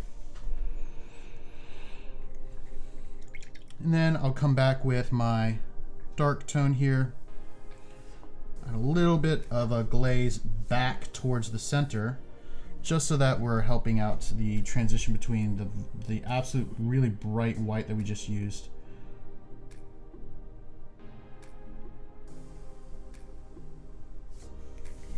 Just to make that even more of a smooth transition.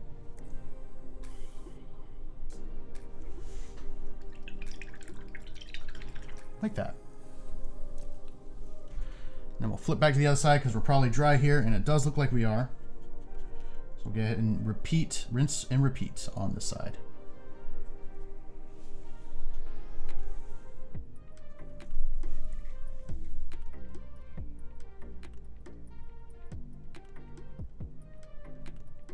Again, making the area in which we're actually painting smaller and smaller every single time we hit these highlights. And that will give us kind of that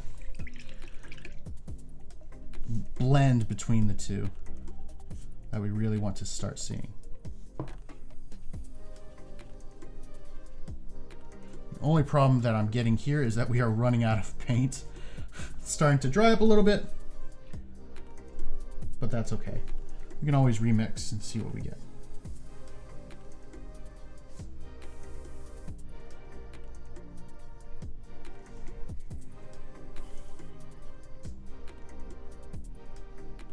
That can be fun sometimes too, actually mixing out or having to mix the colors that we had again and see how good is my eye, how well can I take the shade that I just mixed up and replicate it.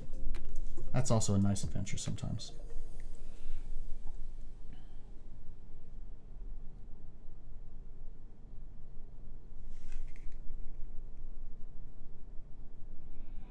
So I'm gonna do something similar to what I did in the other one, where I'm actually going to reach out with my white tone here, or light tone, whatever you want to call it, and stretch it out across the blade to kind of start blending in some of those areas a little bit more towards the white.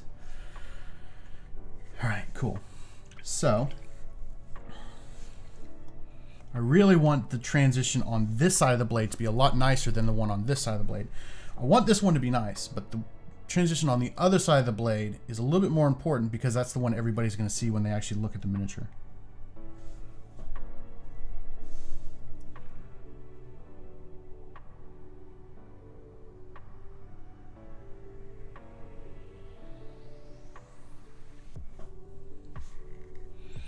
Again, just working on these transitions a little bit better because I want them to look nice and smooth.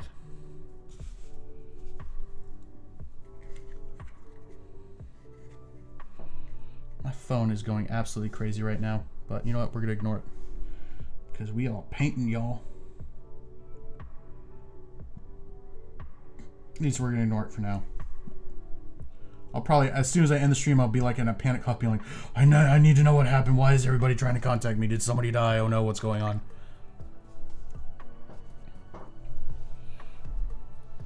All right. So while we wait for that to dry, I'm very happy with the way the back turned out. There's still a little bit of a harsh transition in one spot that I want to take care of real quick. That's still right here between this one transition between light and dark. It is not wanting to cooperate with me. Well, that's okay. We'll keep working it until it decides to cooperate.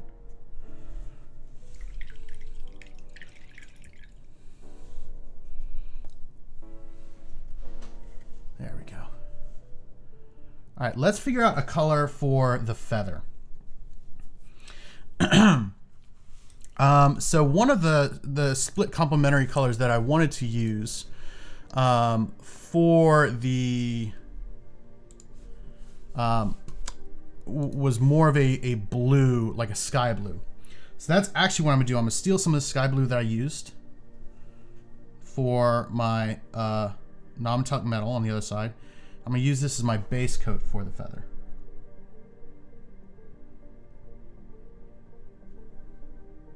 It's kind of a accent color. Let's kind of start pulling a few things together here.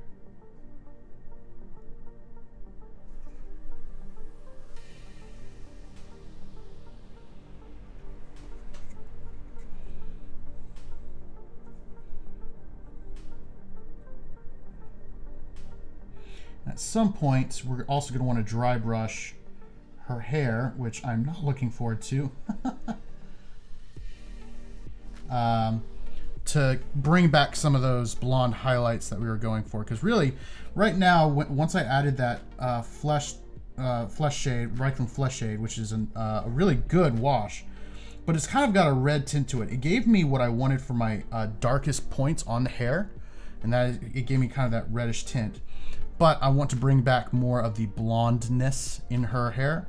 So that is going to require a little bit of work and a little bit of creativity on my part. I'm trying to not absolutely screw up the face. Because the face right now is probably the part that I'm liking the most as far as the work that I've done so far. So I really don't want to mess that up. So I do think this is dry enough to where we can go ahead for another pass at the blade here. Again, the transition that I'm seeing that needs the most work is the light transition. So this one right here on the edge of the blade and on the back of the blade nearest the guard. It just looks like it needs the most work. So that's where we're going to focus all of our efforts right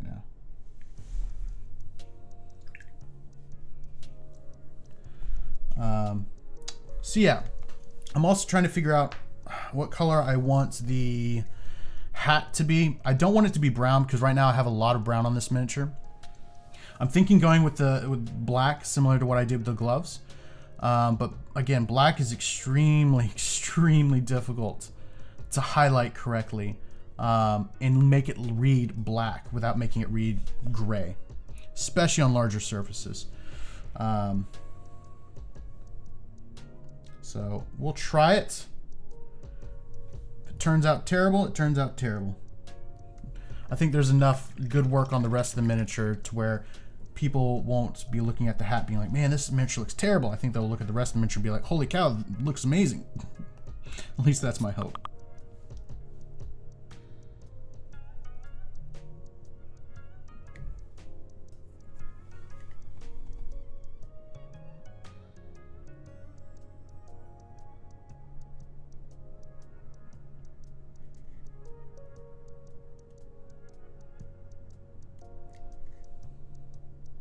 And as always, I forgot to turn off my Slack messages, so that is what y'all are hearing in the background. Let me go ahead and close that out.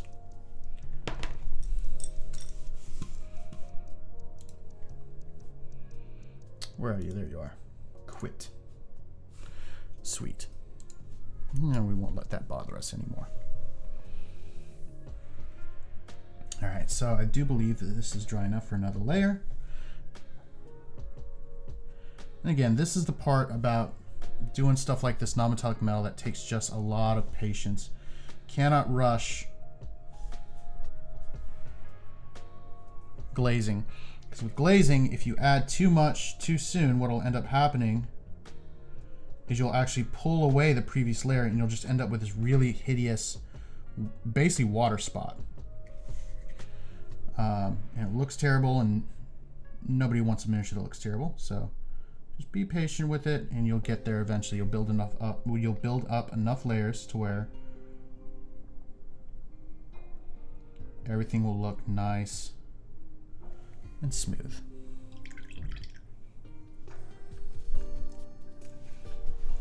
Could take, you know, I've known people who say that whenever you're doing miniature or non-metallic metal, you really shouldn't expect anything less than 35 layers when glazing. Now, to be fair, what they're doing in that case is they're not starting with a base layer like I did and blending between the two. They're starting with a blank canvas and glazing up to the different areas where they want. So they're starting with a glaze instead of starting with a base color and then blending. But the point still remains. If you are glazing like the transitions between colors, expect there to be a lot of layers. You're not going to get in the first one, you're not going to get in the second one. So just be patient with it. Let each layer dry, and you'll be fine.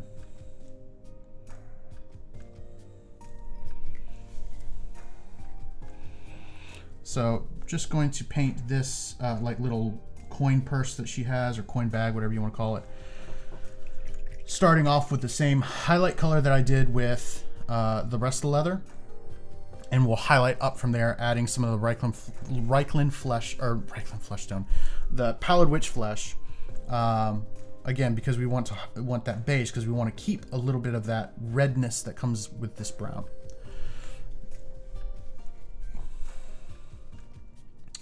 All right, so there's a little bit on this side of the sword too, again in the white area, that I want to kind of work on a little bit more. Just to make this transition on this side just a bit smoother. Again, this is highlighting, y'all. Just taking it and making sure that those are nice and blended between the two. So now there are different ways that you can blend between two colors. I'm using glazing, but you can also do what's called wet blending. Wet blending is simply taking the paint while it's still wet before it dries, applying the next shade next to it, and literally just swirling your brush in between the two, blending in between the two colors. It's literally as simple as it gets. But the problem with that is, in smaller areas, it doesn't really work well. Really works well for larger areas, but not for smaller areas. Another one is called feathering. And feathering is essentially wet blending, but you're using one color and you are thinning the paint out the further it goes. So you're like peeling back layers and moving it up to where you have a transition between the one color and the color next to it without actually blending wet paint together. I just find glazing to be a little bit easier for me and a little bit better. I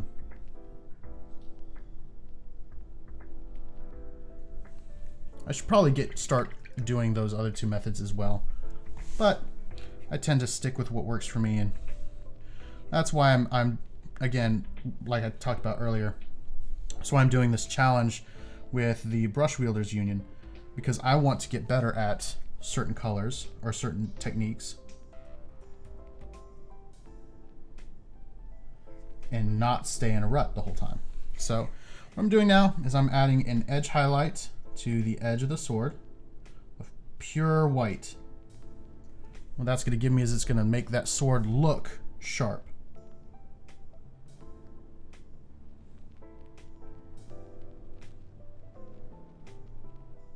Which is why we didn't go full complete white on the edge of the sword, or I'm sorry, on the tip of the sword, or on the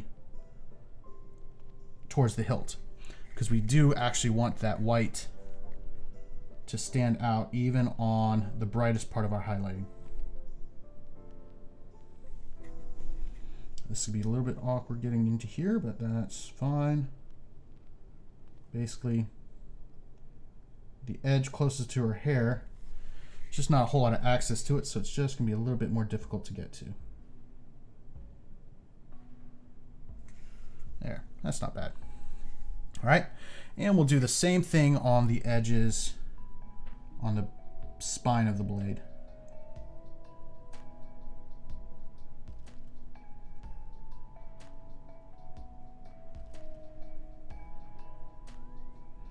They're actually almost like a false edge on the spine of the blade as well.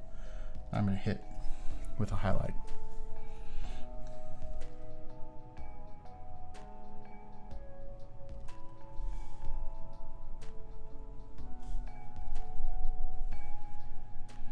You notice when I'm doing my edge highlighting, I'm also dabbing my brush against my paper towel over here. Basically all I'm doing is I'm removing any excess moisture from the paint so that it doesn't run when I'm trying to do these highlights.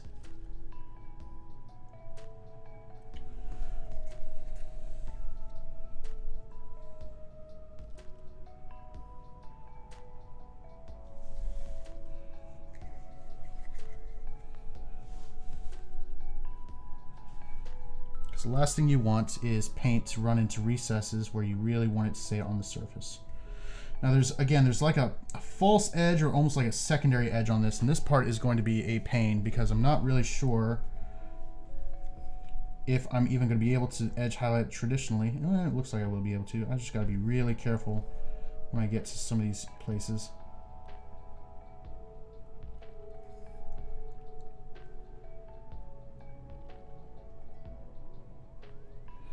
Again, I'm sorry if somebody's saying something, but this part requires a little bit more concentration. I promise I will answer any questions or chats once I am done.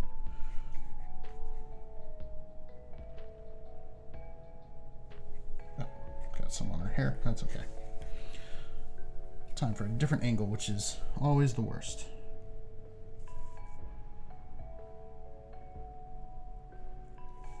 Because it's whenever you have these non-traditional angles that you have to come from because of stuff like her hair getting in the way or whatever. And that's when stuff gets a little bit dangerous as far as like errors happening.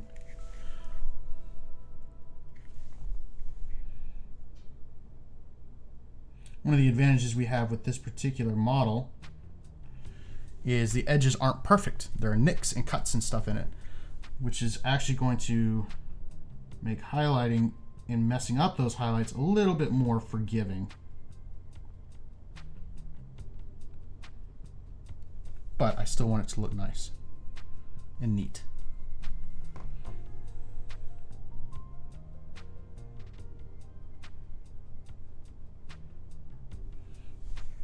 right now. And there are a couple nicks in the blade, so I'm just going to highlight the insides of these. Again, it's just so we can get that idea that light is coming in and hitting those nicks.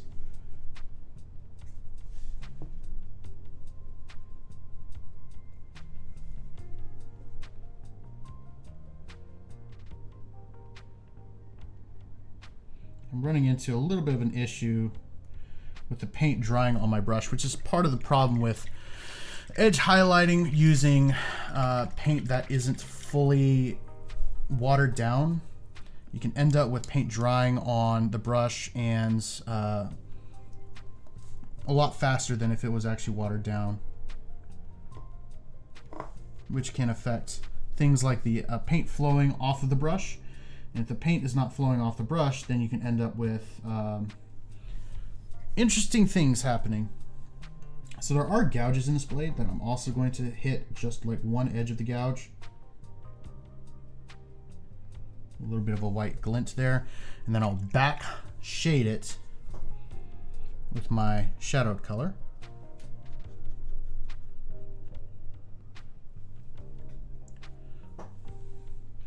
Give it that three-dimensional shape.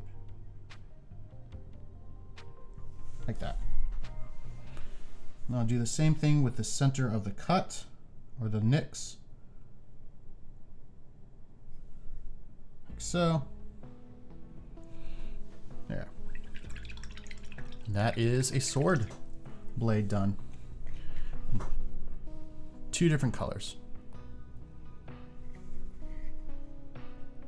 I love it. I like how that turned out. Cool. Now I am going to do something really quick. I'm just going to paint the very tip of this blade just a pure white and then glaze back to the other color. Because I think in this case, the very tip of this blade would be fully like white and not just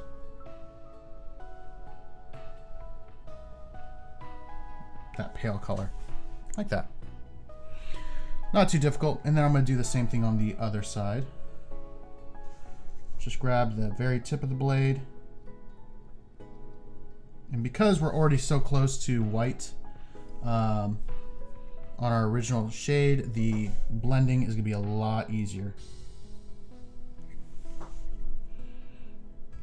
It just gives it that one extra bit of oomph to it.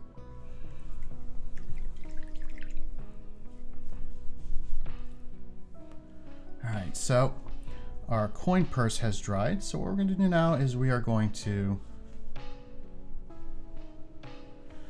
do a second coat just so that we can get some nice consistency on it. Because there are a couple like splotches, dark splotches, which means that our original coat was too little inconsistent, which is pretty standard for paint that's been thinned down. So it's nothing like a mistake or anything like that, but you do need to go back and fix it. And while that's drying, we'll go back to our number 2 brush and our black paint, and we will start painting the base coat for her hat. For this, we are being very, very careful because we have a lot around this that would be very difficult to replicate and fix if we get black all over it, which is typically why people base coat everything first, so we don't end up with all these like broad strokes we're having to make.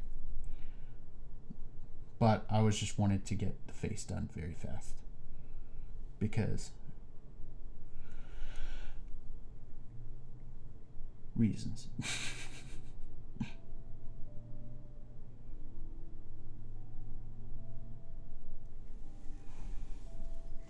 I think black is going to be a good choice for this hat. I think it's already looking sweet.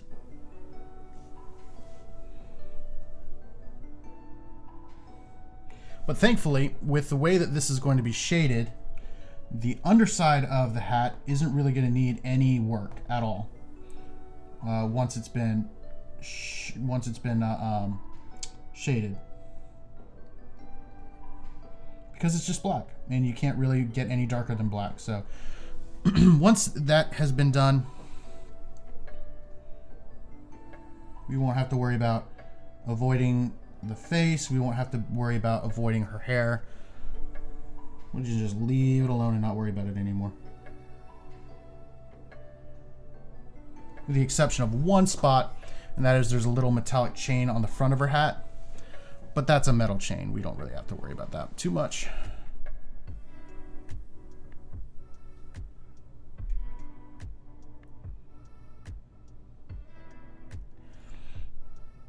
Okay.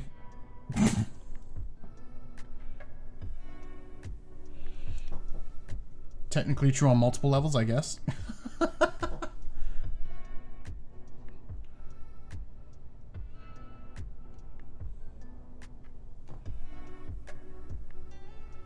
Oof, getting the shakes. Just need to stretch out my hand a little bit. That happens a lot more than I really like it to, where my hand starts to shake. Usually it just means that I'm getting a little bit of fatigue or I'm holding the miniature in a really awkward position.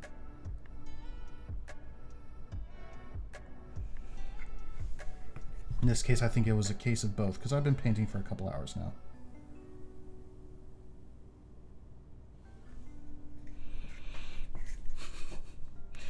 Why am I not surprised that the Canadian would do maple flavored sausages instead of just normal sausages? Maybe because it's your flag is a leaf.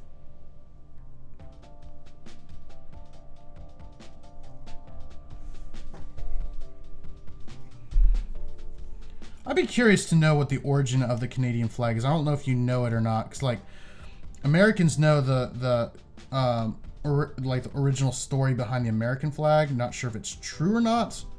It's probably mostly myth.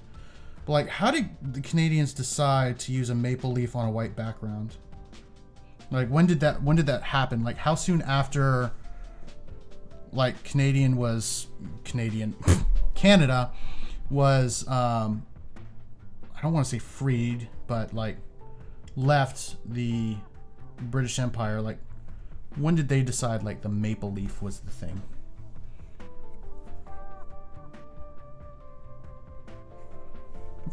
For you, maybe, but for, like, in the U.S., there's, like, we mostly do like spicy sausages.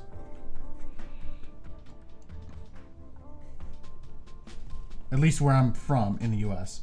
Could be different up north because, you know, the south and the north are extremely different.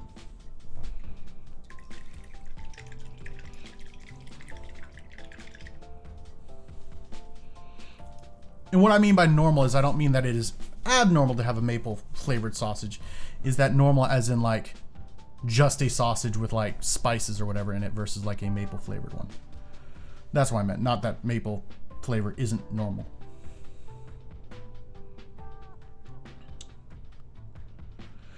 So trying to figure out where I'm going to go from here. I think the handle of her knife will be black, but it'll be shiny. So basically all that means is like, instead of doing like all the work I did in making like a smooth transition for her sword, really what that means is it's going to be a very stark transition.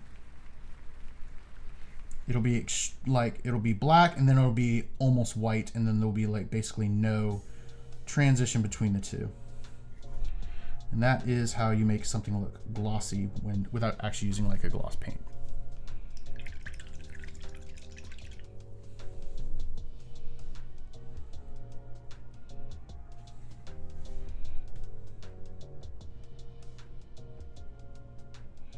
For these buckles here, I'm not really going to do much work on them. Basically, I'm hitting them with some white on the top. The bottom of them, because of the zenithal highlight that I did, are already pretty dark, which gives it that metallic, shiny look, which makes it a lot easier to do what I'm doing now, which is just sliping on a highlight, and you have essentially ready-made non-metallic metal. At least for like a polished steel look.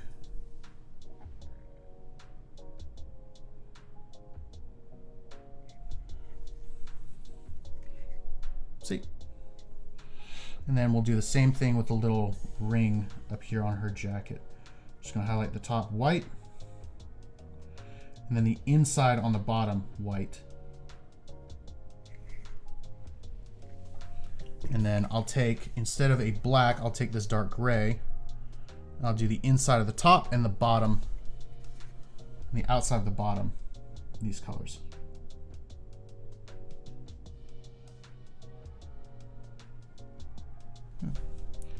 Well, it looks like this is a little too dry. It's not flowing off my brush very well, so we'll add a little bit of water.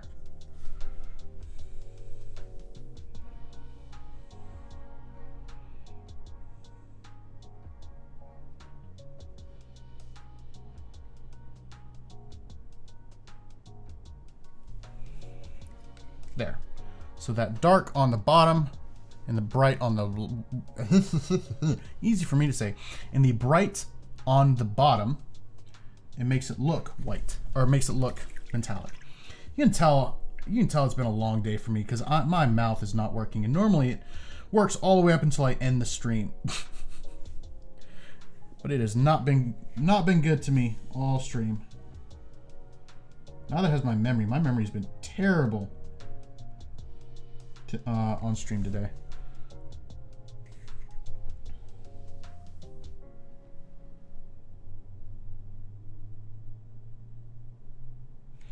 Now we just did the highlight on the handle, and I don't like it. So what I'm going to do is I'm going to take a little bit of gray, this gray over here, and I'm going to add white to it to make a very light gray instead of a white. It's almost going to be white, but it is going to be gray. There we go.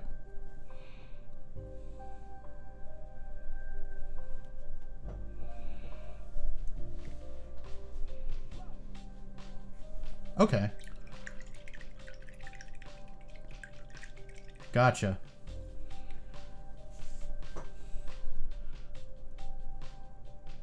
I'm not surprised it had like the British association with it. Obviously, like, it used to be a British colony. So it almost kind of not resembled, but like was similar to like how Australia has theirs, where it has like the British flag in one corner and then like their colors like on the other side of it, or on the rest of it, I should say.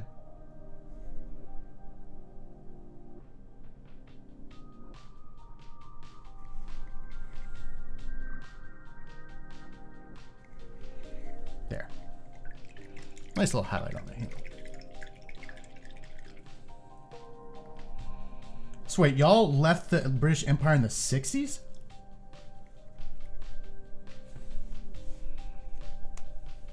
Or am I reading what you're saying wrong?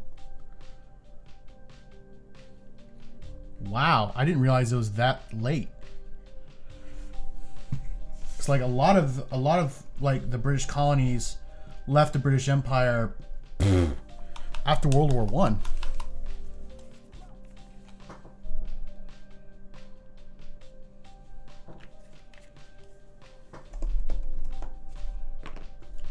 That's interesting. I didn't know that. Do you know if it was because Canada like still wanted to be a part of it, or was it like British didn't want to let y'all go? Like, how did that like whole thing happen? Like, what happened to make y'all secede from the British Empire? Or is it more of just the British were like, we don't want an empire anymore because modern, and we don't want to look bad for still having colonies?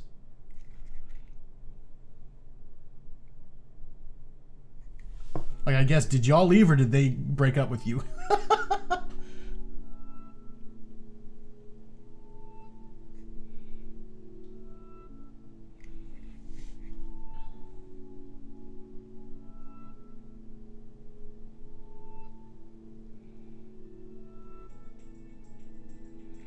I feel like that would be something Liam knows. He knows a lot of like random historical facts and stuff.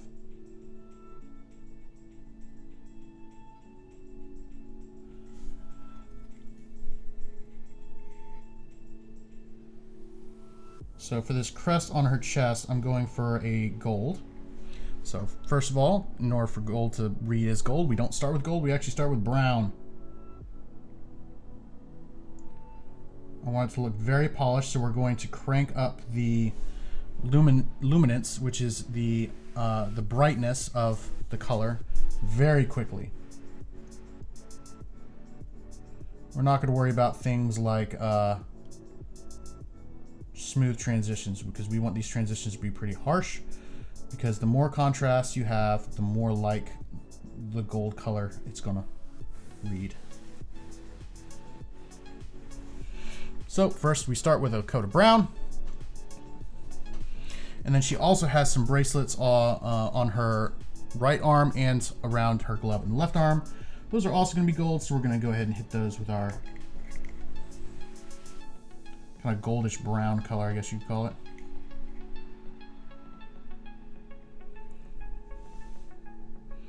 And that's kind of like, again, one of those weird things about, I don't know if it's just about like Canada or just the United States in general, like that I find interesting, that I don't really know as much about Canada as other nations, right? So like I know a lot about British history, not really that part about British history, obviously. I know a lot about like Mediterranean history and like stuff like that, but like I don't know, it's just like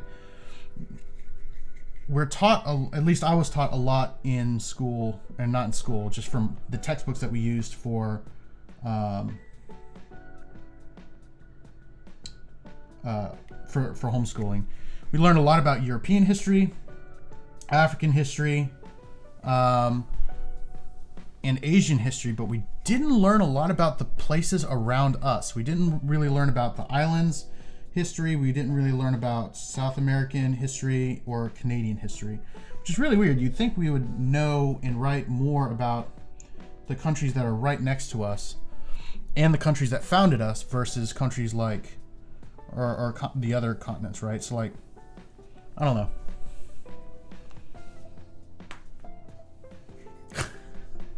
Yeah, pretty much. I mean, obviously, like, we learn a lot about American history because, you know, we're Americans. We want to know our own history. Or at least I do, because I really don't want to repeat a lot of it. Some of it wasn't great. And in world history, again, we learn a lot about our founders from Europe and a lot of the influences that European history has on the Americas, right? Which makes sense. But then you would think, like, what about all the other places in the world? I don't know. I feel like I'm missing out on a lot of history that I really would like to know. All right. So beyond those, we're also going to do all these little buttons on her coat. We're going to make those gold as well.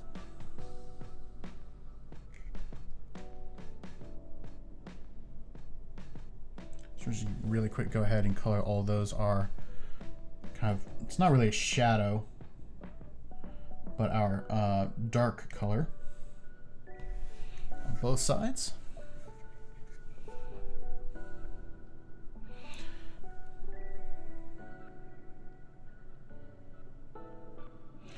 But just knowing like some of the history of like how we're taught history, I'm really interested to know like how other people are taught history as well. Because again, we're taught a lot about obviously our own history. We're taught a lot about the history of the places in the world that have influenced America quite a bit. So obviously European, but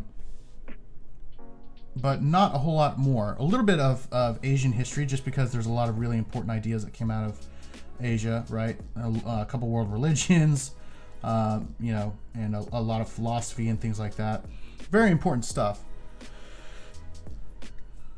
But I'm wondering, like, how are people in Switzerland taught history, right? Are they taught their own history, European history, and then like more about other continents than we are? Or is it pretty much just the same in every country where they learn about themselves and then like their historical influences as a nation? I'd be really interested to know that.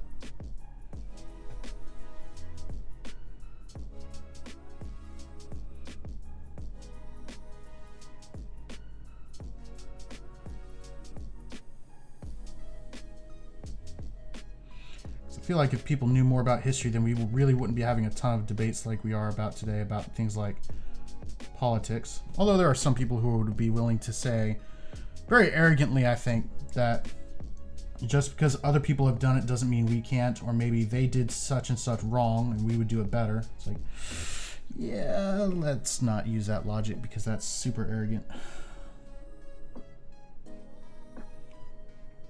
Learn from other people's mistakes and don't repeat them. Not too hard.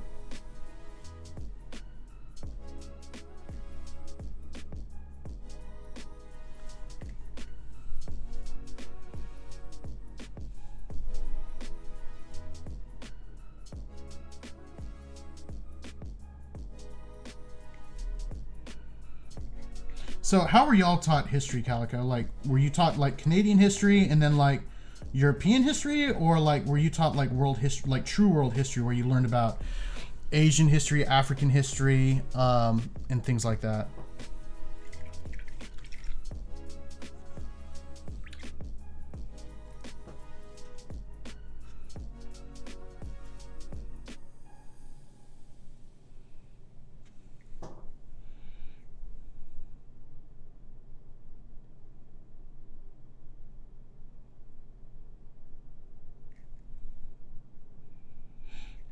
Then we're going to paint some of these laces just a dark gray, just to highlight the fact that they're there, but I really don't really care about making them look too fancy because they're not really where I want the focus of this to be. And once again, I am dumb and forgot to hit repeat on the music. There we go.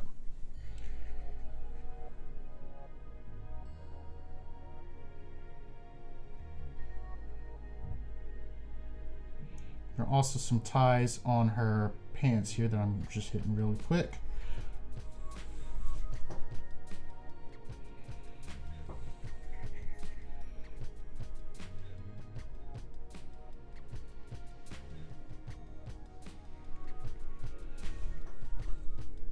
Yeah.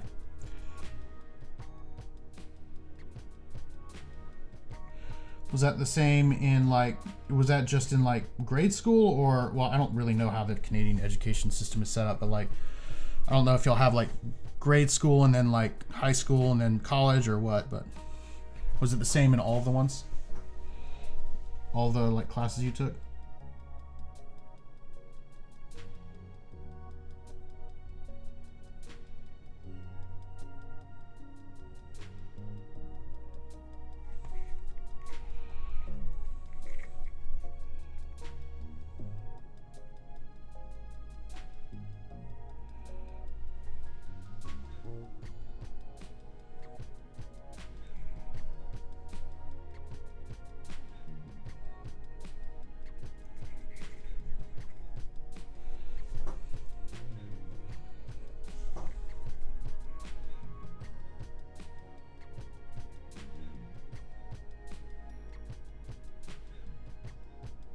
Yeah, and I think that's part of the problem too, is like the ones you remember. I feel like we do a really bad, and I say we, just people, I guess you could say, do a really bad job of teaching history in a way that is engaging for people who don't care much about history.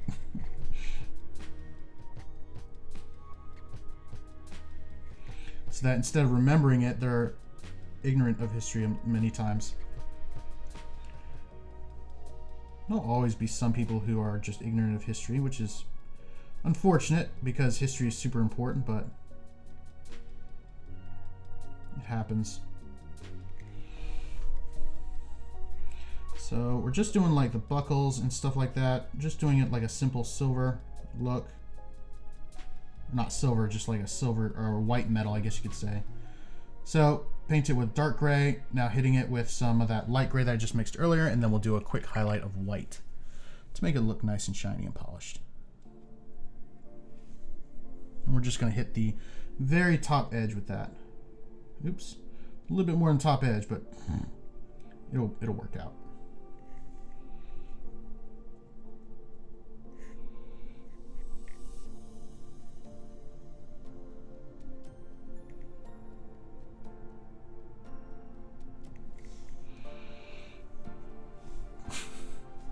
Fair enough. I think there were certain things where I was a good student, certain things that I just could not care less on, you know? Like, when I was in high school, I actually loved math and science. Hated things like, you know, language, all of my Bible classes. Hated them. Hated them. Went to college. Hated math and science. Loved language. And got a degree in Bible. So that is what one would call ironic. So I feel like it's super ironic.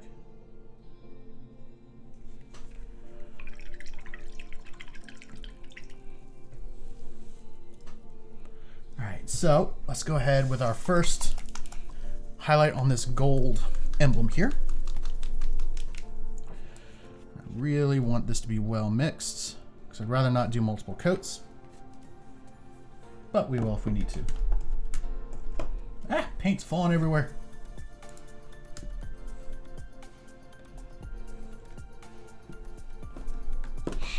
Good grief. I'm trying to put away one thing of paint in my paint rack, and like 15 vials fall over, and I'm trying to clean that up. And the one paint that I tried to put back still wasn't in the right place. Oh man.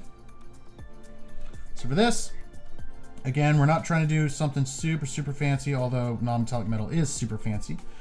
We're just going to hit a lot of the top spots, leaving a little bit of the darker tones behind, but not much.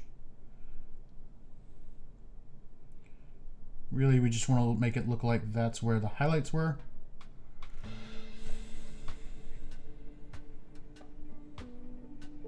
So we're going to leave it in places like the eye sockets. There's like a little back plate to this thing. And anywhere else that might be a little bit more set back from the surface. And then this kind of goldish yellow will be our midtone. And again, I use terms like midtone, highlight, and shade with non-metallic metal. That really doesn't apply because it's not really a midtone. It's because we're not really looking for a midtone. We're looking for more of a reflection. So it's a little bit of a different kind of thing that we're doing, but we're still using some of the same terminology. And by we, I mean me, because I know there's a term for it that I just don't know.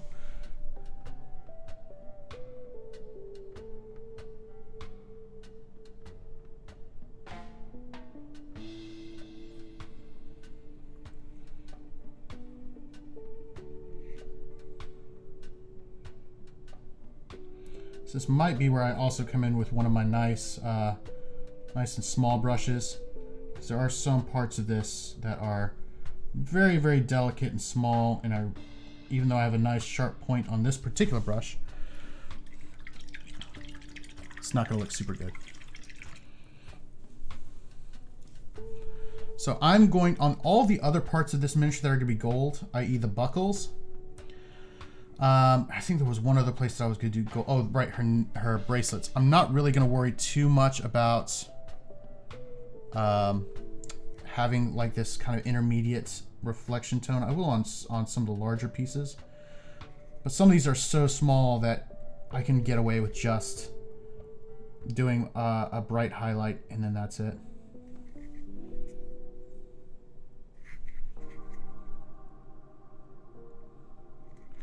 On some of these, I really need to make sure that I get a nice gold tone on, just so that it reads correctly. I say that a lot. What I mean by read is, I mean that I want what I'm doing to look like something else, right? So the method in which I'm painting, I'm making something look metallic, or I'm making something look like it has a light source on it. So when I use the term read, what I mean is I want it to actually look like what I'm purporting it to be. So if I am painting something as non-metallic, I want it to look metallic, i.e. read metallic.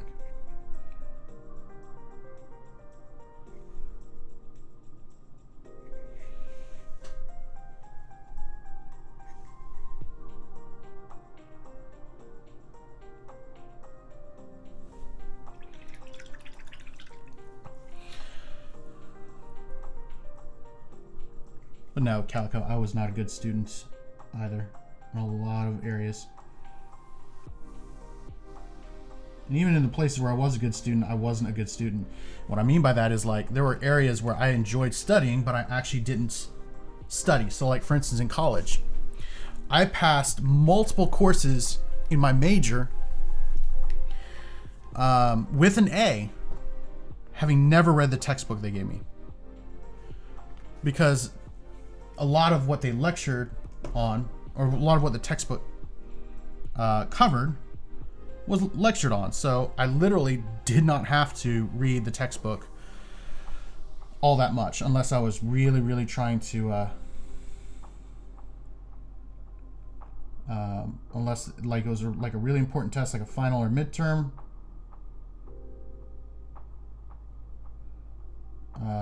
Or something like that. So right now we're going with our first reflective, like, highlight.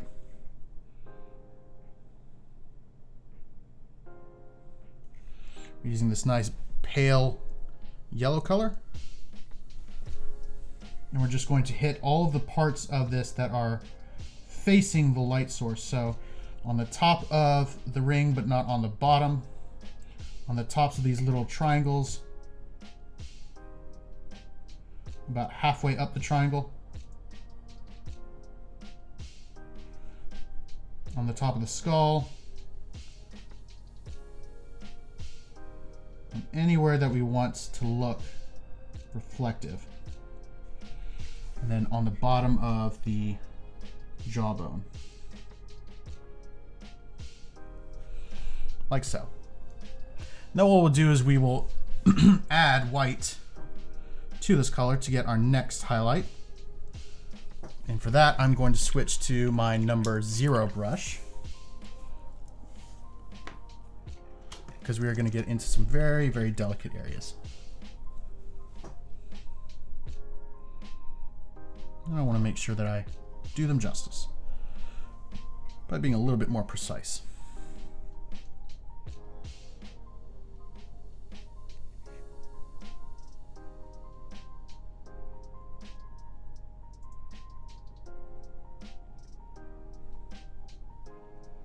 There we go. And eventually we will work all the way up to pure white on select areas, of course. We don't want the whole thing to read as white, but we want to have that contrast there.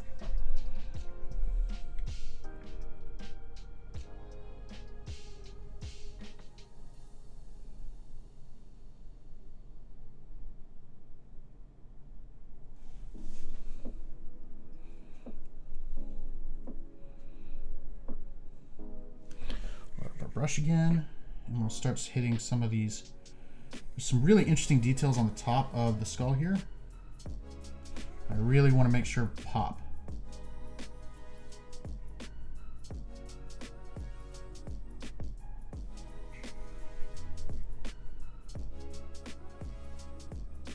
So hit the inside of the ring here, kind of the part that's facing up, and then we'll do a little bit down here.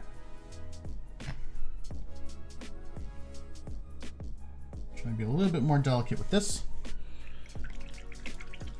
And then we'll move to white, pure white. And we're just going to hit very selective areas with this. So the areas where we want the absolute brightest spots to look. Just right on the edges of certain things. Around the brow area, cheekbones. Definitely are going to be nice and bright. Any kind of raised detailing that I want to emphasize.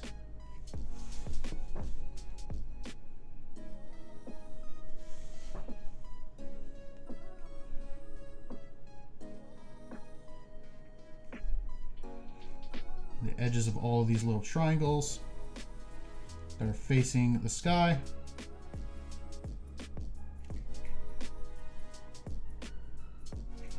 And then the edges of the triangle that is facing the sky. And then we'll add a couple highlights around the edge of this little ring around this doohickey Not really sure what you call it. It's not really a brooch. I guess you could call it a chess piece.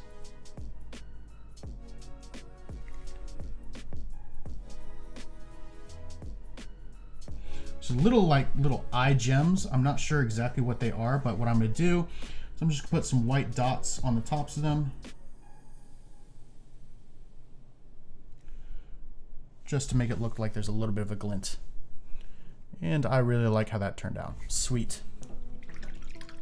It actually looks like gold, y'all. Shocker. Next, what I'm going to do is I'm going to take back to our original highlight color, and I'm going to go to the top of each of these little buttons. I'm just going to add a half of the top half of the button is going to receive this highlight. And then once that's done, we'll go back with our white. We'll add a little bit of a specular highlight on top of that.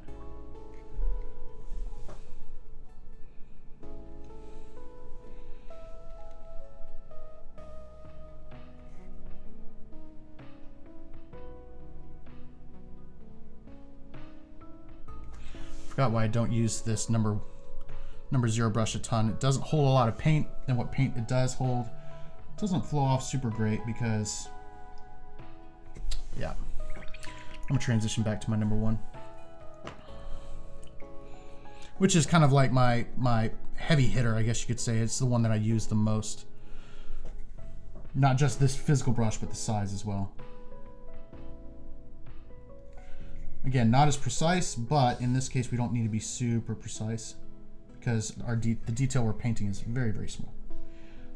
It is SMOL, small.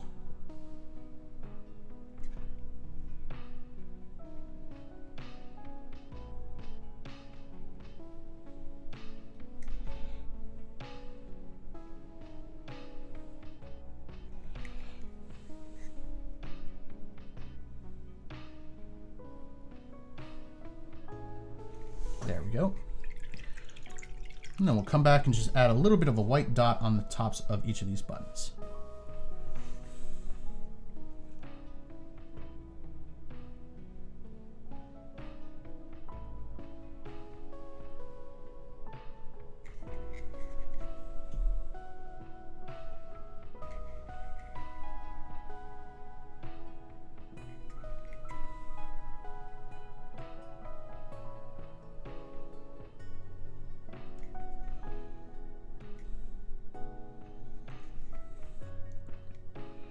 Oh, sorry, I didn't even, no, I'm sorry, this is one of those moments where I was kind of like, I wasn't paying attention to chat because I was kind of concentrating a little bit. Yes, homeschooled from K through 12 my entire life.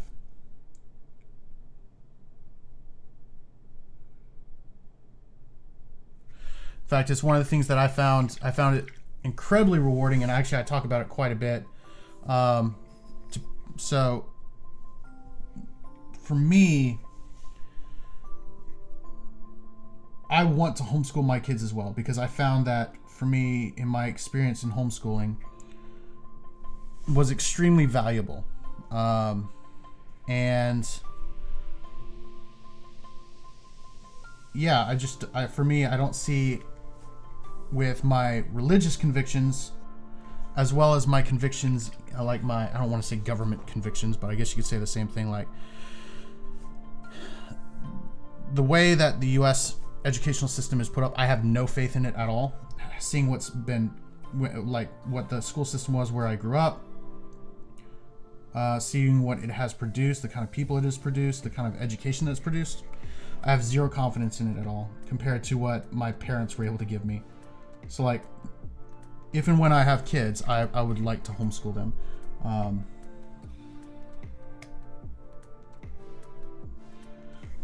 So like politically, I feel like the education system in the United States is terrible and I don't trust it.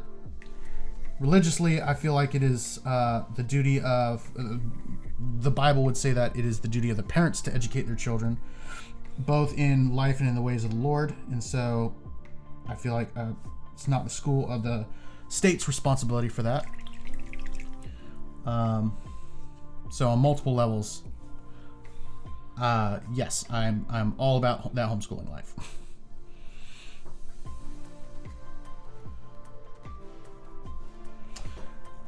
So it's different for each person or each family. Like some families have a very rigid like schedule. Some families it's not as rigid and it's a little bit more free. The way my mom did it was a little bit different. So in our early years, we were very, very rigid in the way that my mom wanted us to do our schoolwork, right? So like we could still pretty much wake up at whatever time we wanted to. Like we couldn't sleep in until noon or anything like that. But like we were given our school books, like math, history, or whatever, and we would do a chapter a day, regardless of how long the chapter did or how many it covered. So in math, we'd be given a chapter, and we'd have to do all of the work that chapter included. If we had history, we would read through the chapter of history, and then we would answer all the questions at the end. And at the end, we would be graded. My mom would take out the answer key, she would grade our work, and if we got anything wrong, we would then have to go back and correct it with no help. If it was in history, we would have to reread the chapter and fix the mistake.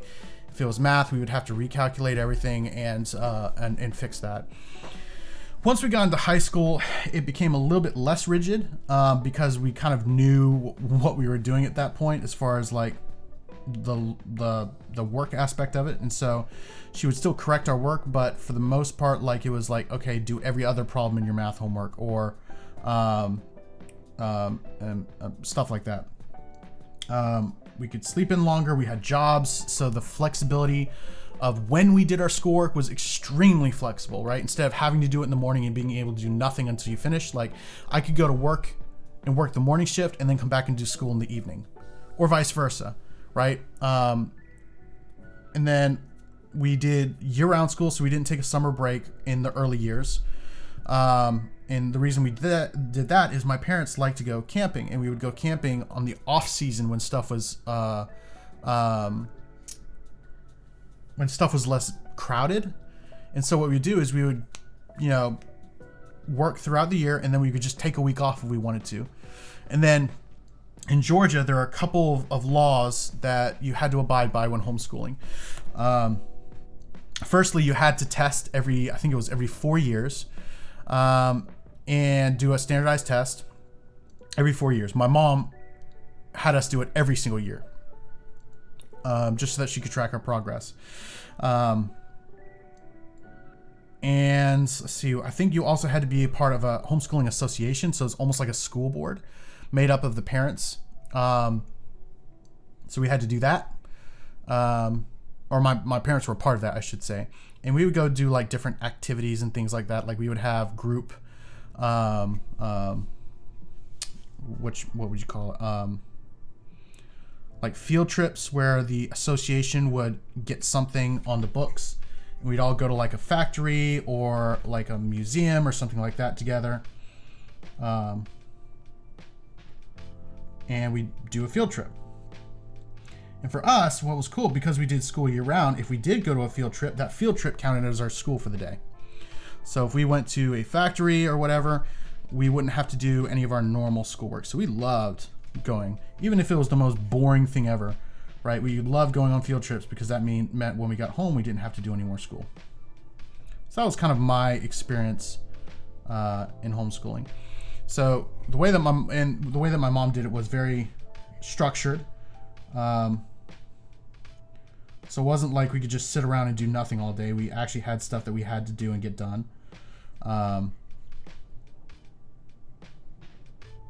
we didn't really have a classroom, quote unquote, experience until high school. And in high school, the curriculum we used, which was called a Becca, essentially had tape recordings of classes that they did. And so they would record those classes. They would then rent the DVDs out to parents.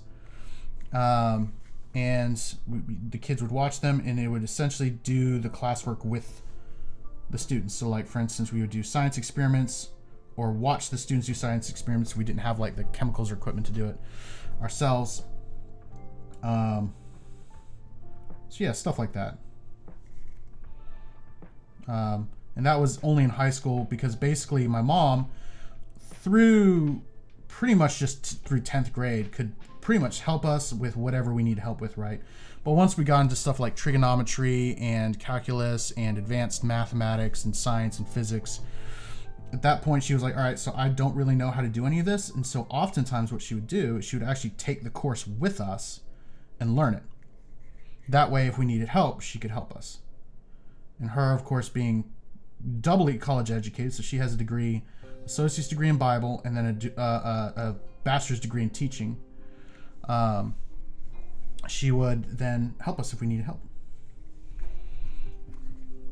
because she's taking the class with us.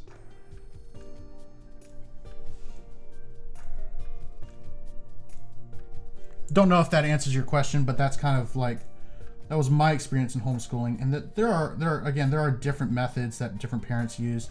There's no like one, like formulaic, this is how homeschooling is done, which is, I think, why it has advantages over and above public schooling, because public schooling often is this cookie cutter.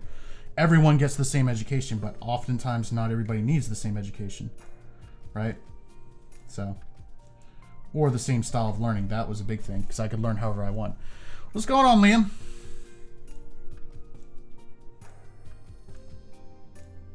By the way, Liam, we had a question that we thought you might be able to answer, because you know a lot of random historical facts. Why did Canada leave the British Empire?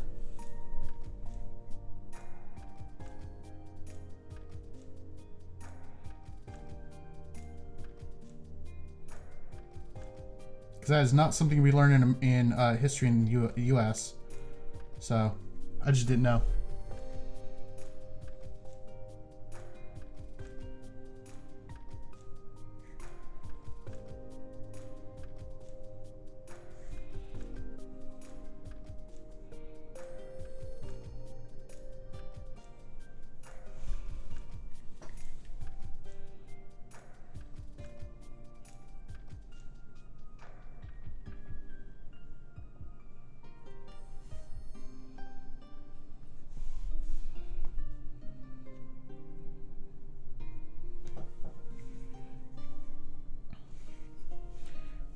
Dude, I am liking the way she's turning out, and I'm excited about displaying this particular miniature at work. She might actually wait to do so, because we're actually about to move offices soon.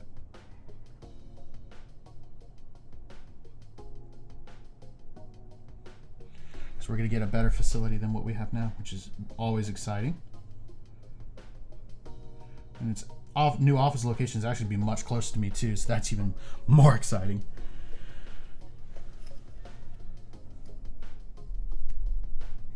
No, I'm not really streaming that too late. I mean, we've gone 2 hours and 46 minutes. Normally I try to keep it to between 2.5 to 3 hours, so we'll end in the next 15 minutes here or so. It's just we've got so much more work to do on this miniature that that normally I end whenever either A, I'm moving on to another larger part of the miniature that I don't think I could handle in one session. But a lot of what I have to do now is a lot of like smaller details that I could knock out really, really quickly, like some of the highlighting on this coat. But let me read what Liam actually said.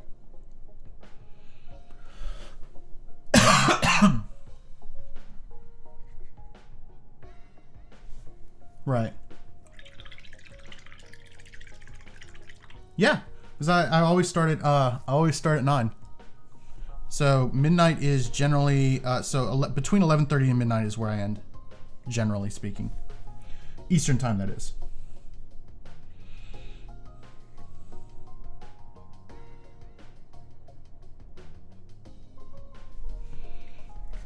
Okay, let's go ahead and do a nice edge highlight on the bottom of her cloak here.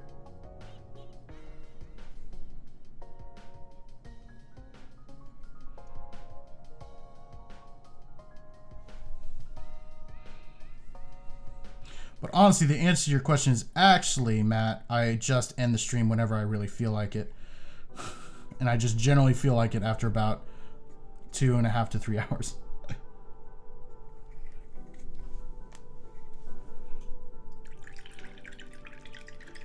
So yeah, before my schedule changed, so my schedule, I used to get off at 8 p.m. and I would start the stream at 8 and get finished at 11. But my schedule changed to now I'm working until 9. And because of that, I stream now at 9 instead of 8. And when I streamed at 8, I would end at 11 Eastern. So yes, I used to end at 8. I'm sorry, I used to end at 11. But now it's more around midnight.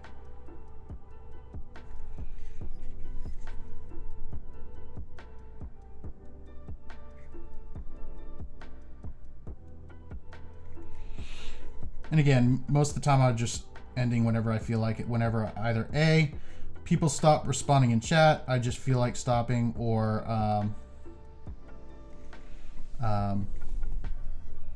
I just no longer feel like it. Or I finished the miniature.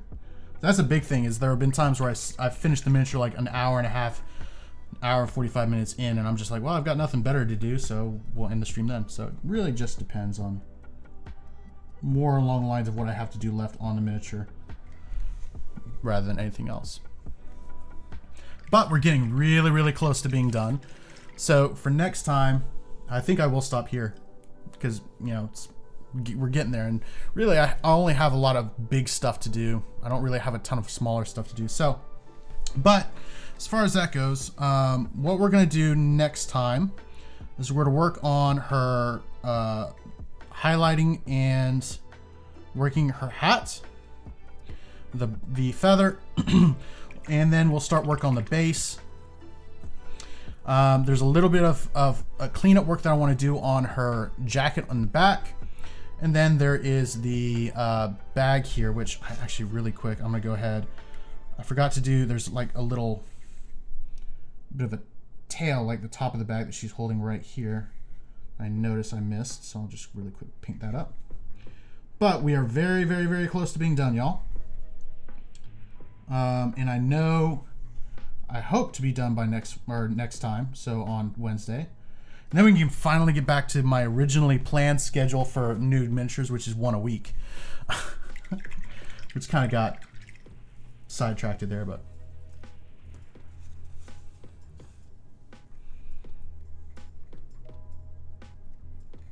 Right. Well, I guess my question isn't necessarily how Canada formed. It was how and why did they leave the British Empire specifically? Because Calico was saying that Canada didn't leave the British Empire until the 80s.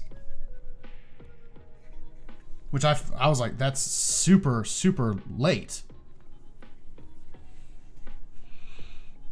All right, man. Well, I appreciate you just showing up and saying hi, for sure. But go to bed. Rest is more important than streams.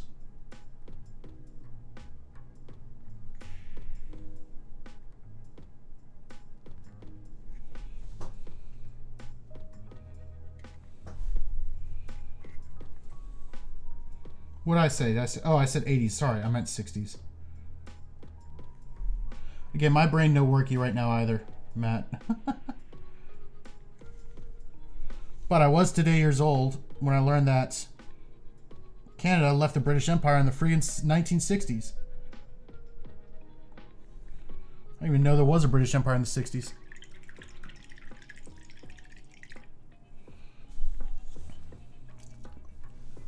All right, folks, I think we got a lot of progress done today. We still got a long ways to go as far as finishing up. I think the base is going to take almost as long as the miniature itself, depending on how I decide to do that.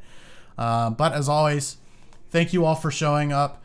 Thank you for coming and chatting. I really appreciate each and every single one of you. It means the world to me that people would actually just show up and watch my stupid content.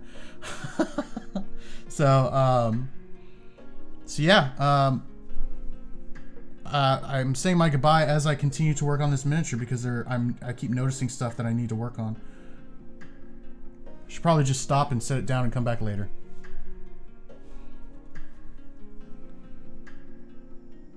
But I'm probably not going to.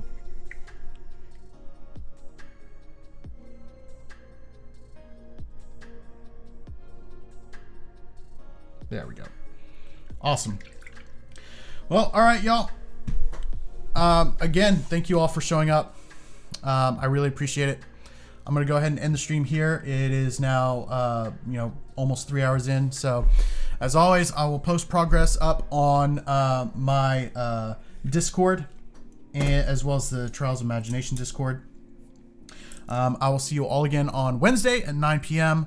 If you have any suggestions or comments, drop them down in the Discord. I'll be happy to take a look. This will be posted to YouTube probably on Wednesday as well. So with all that, have a good night and have a good one.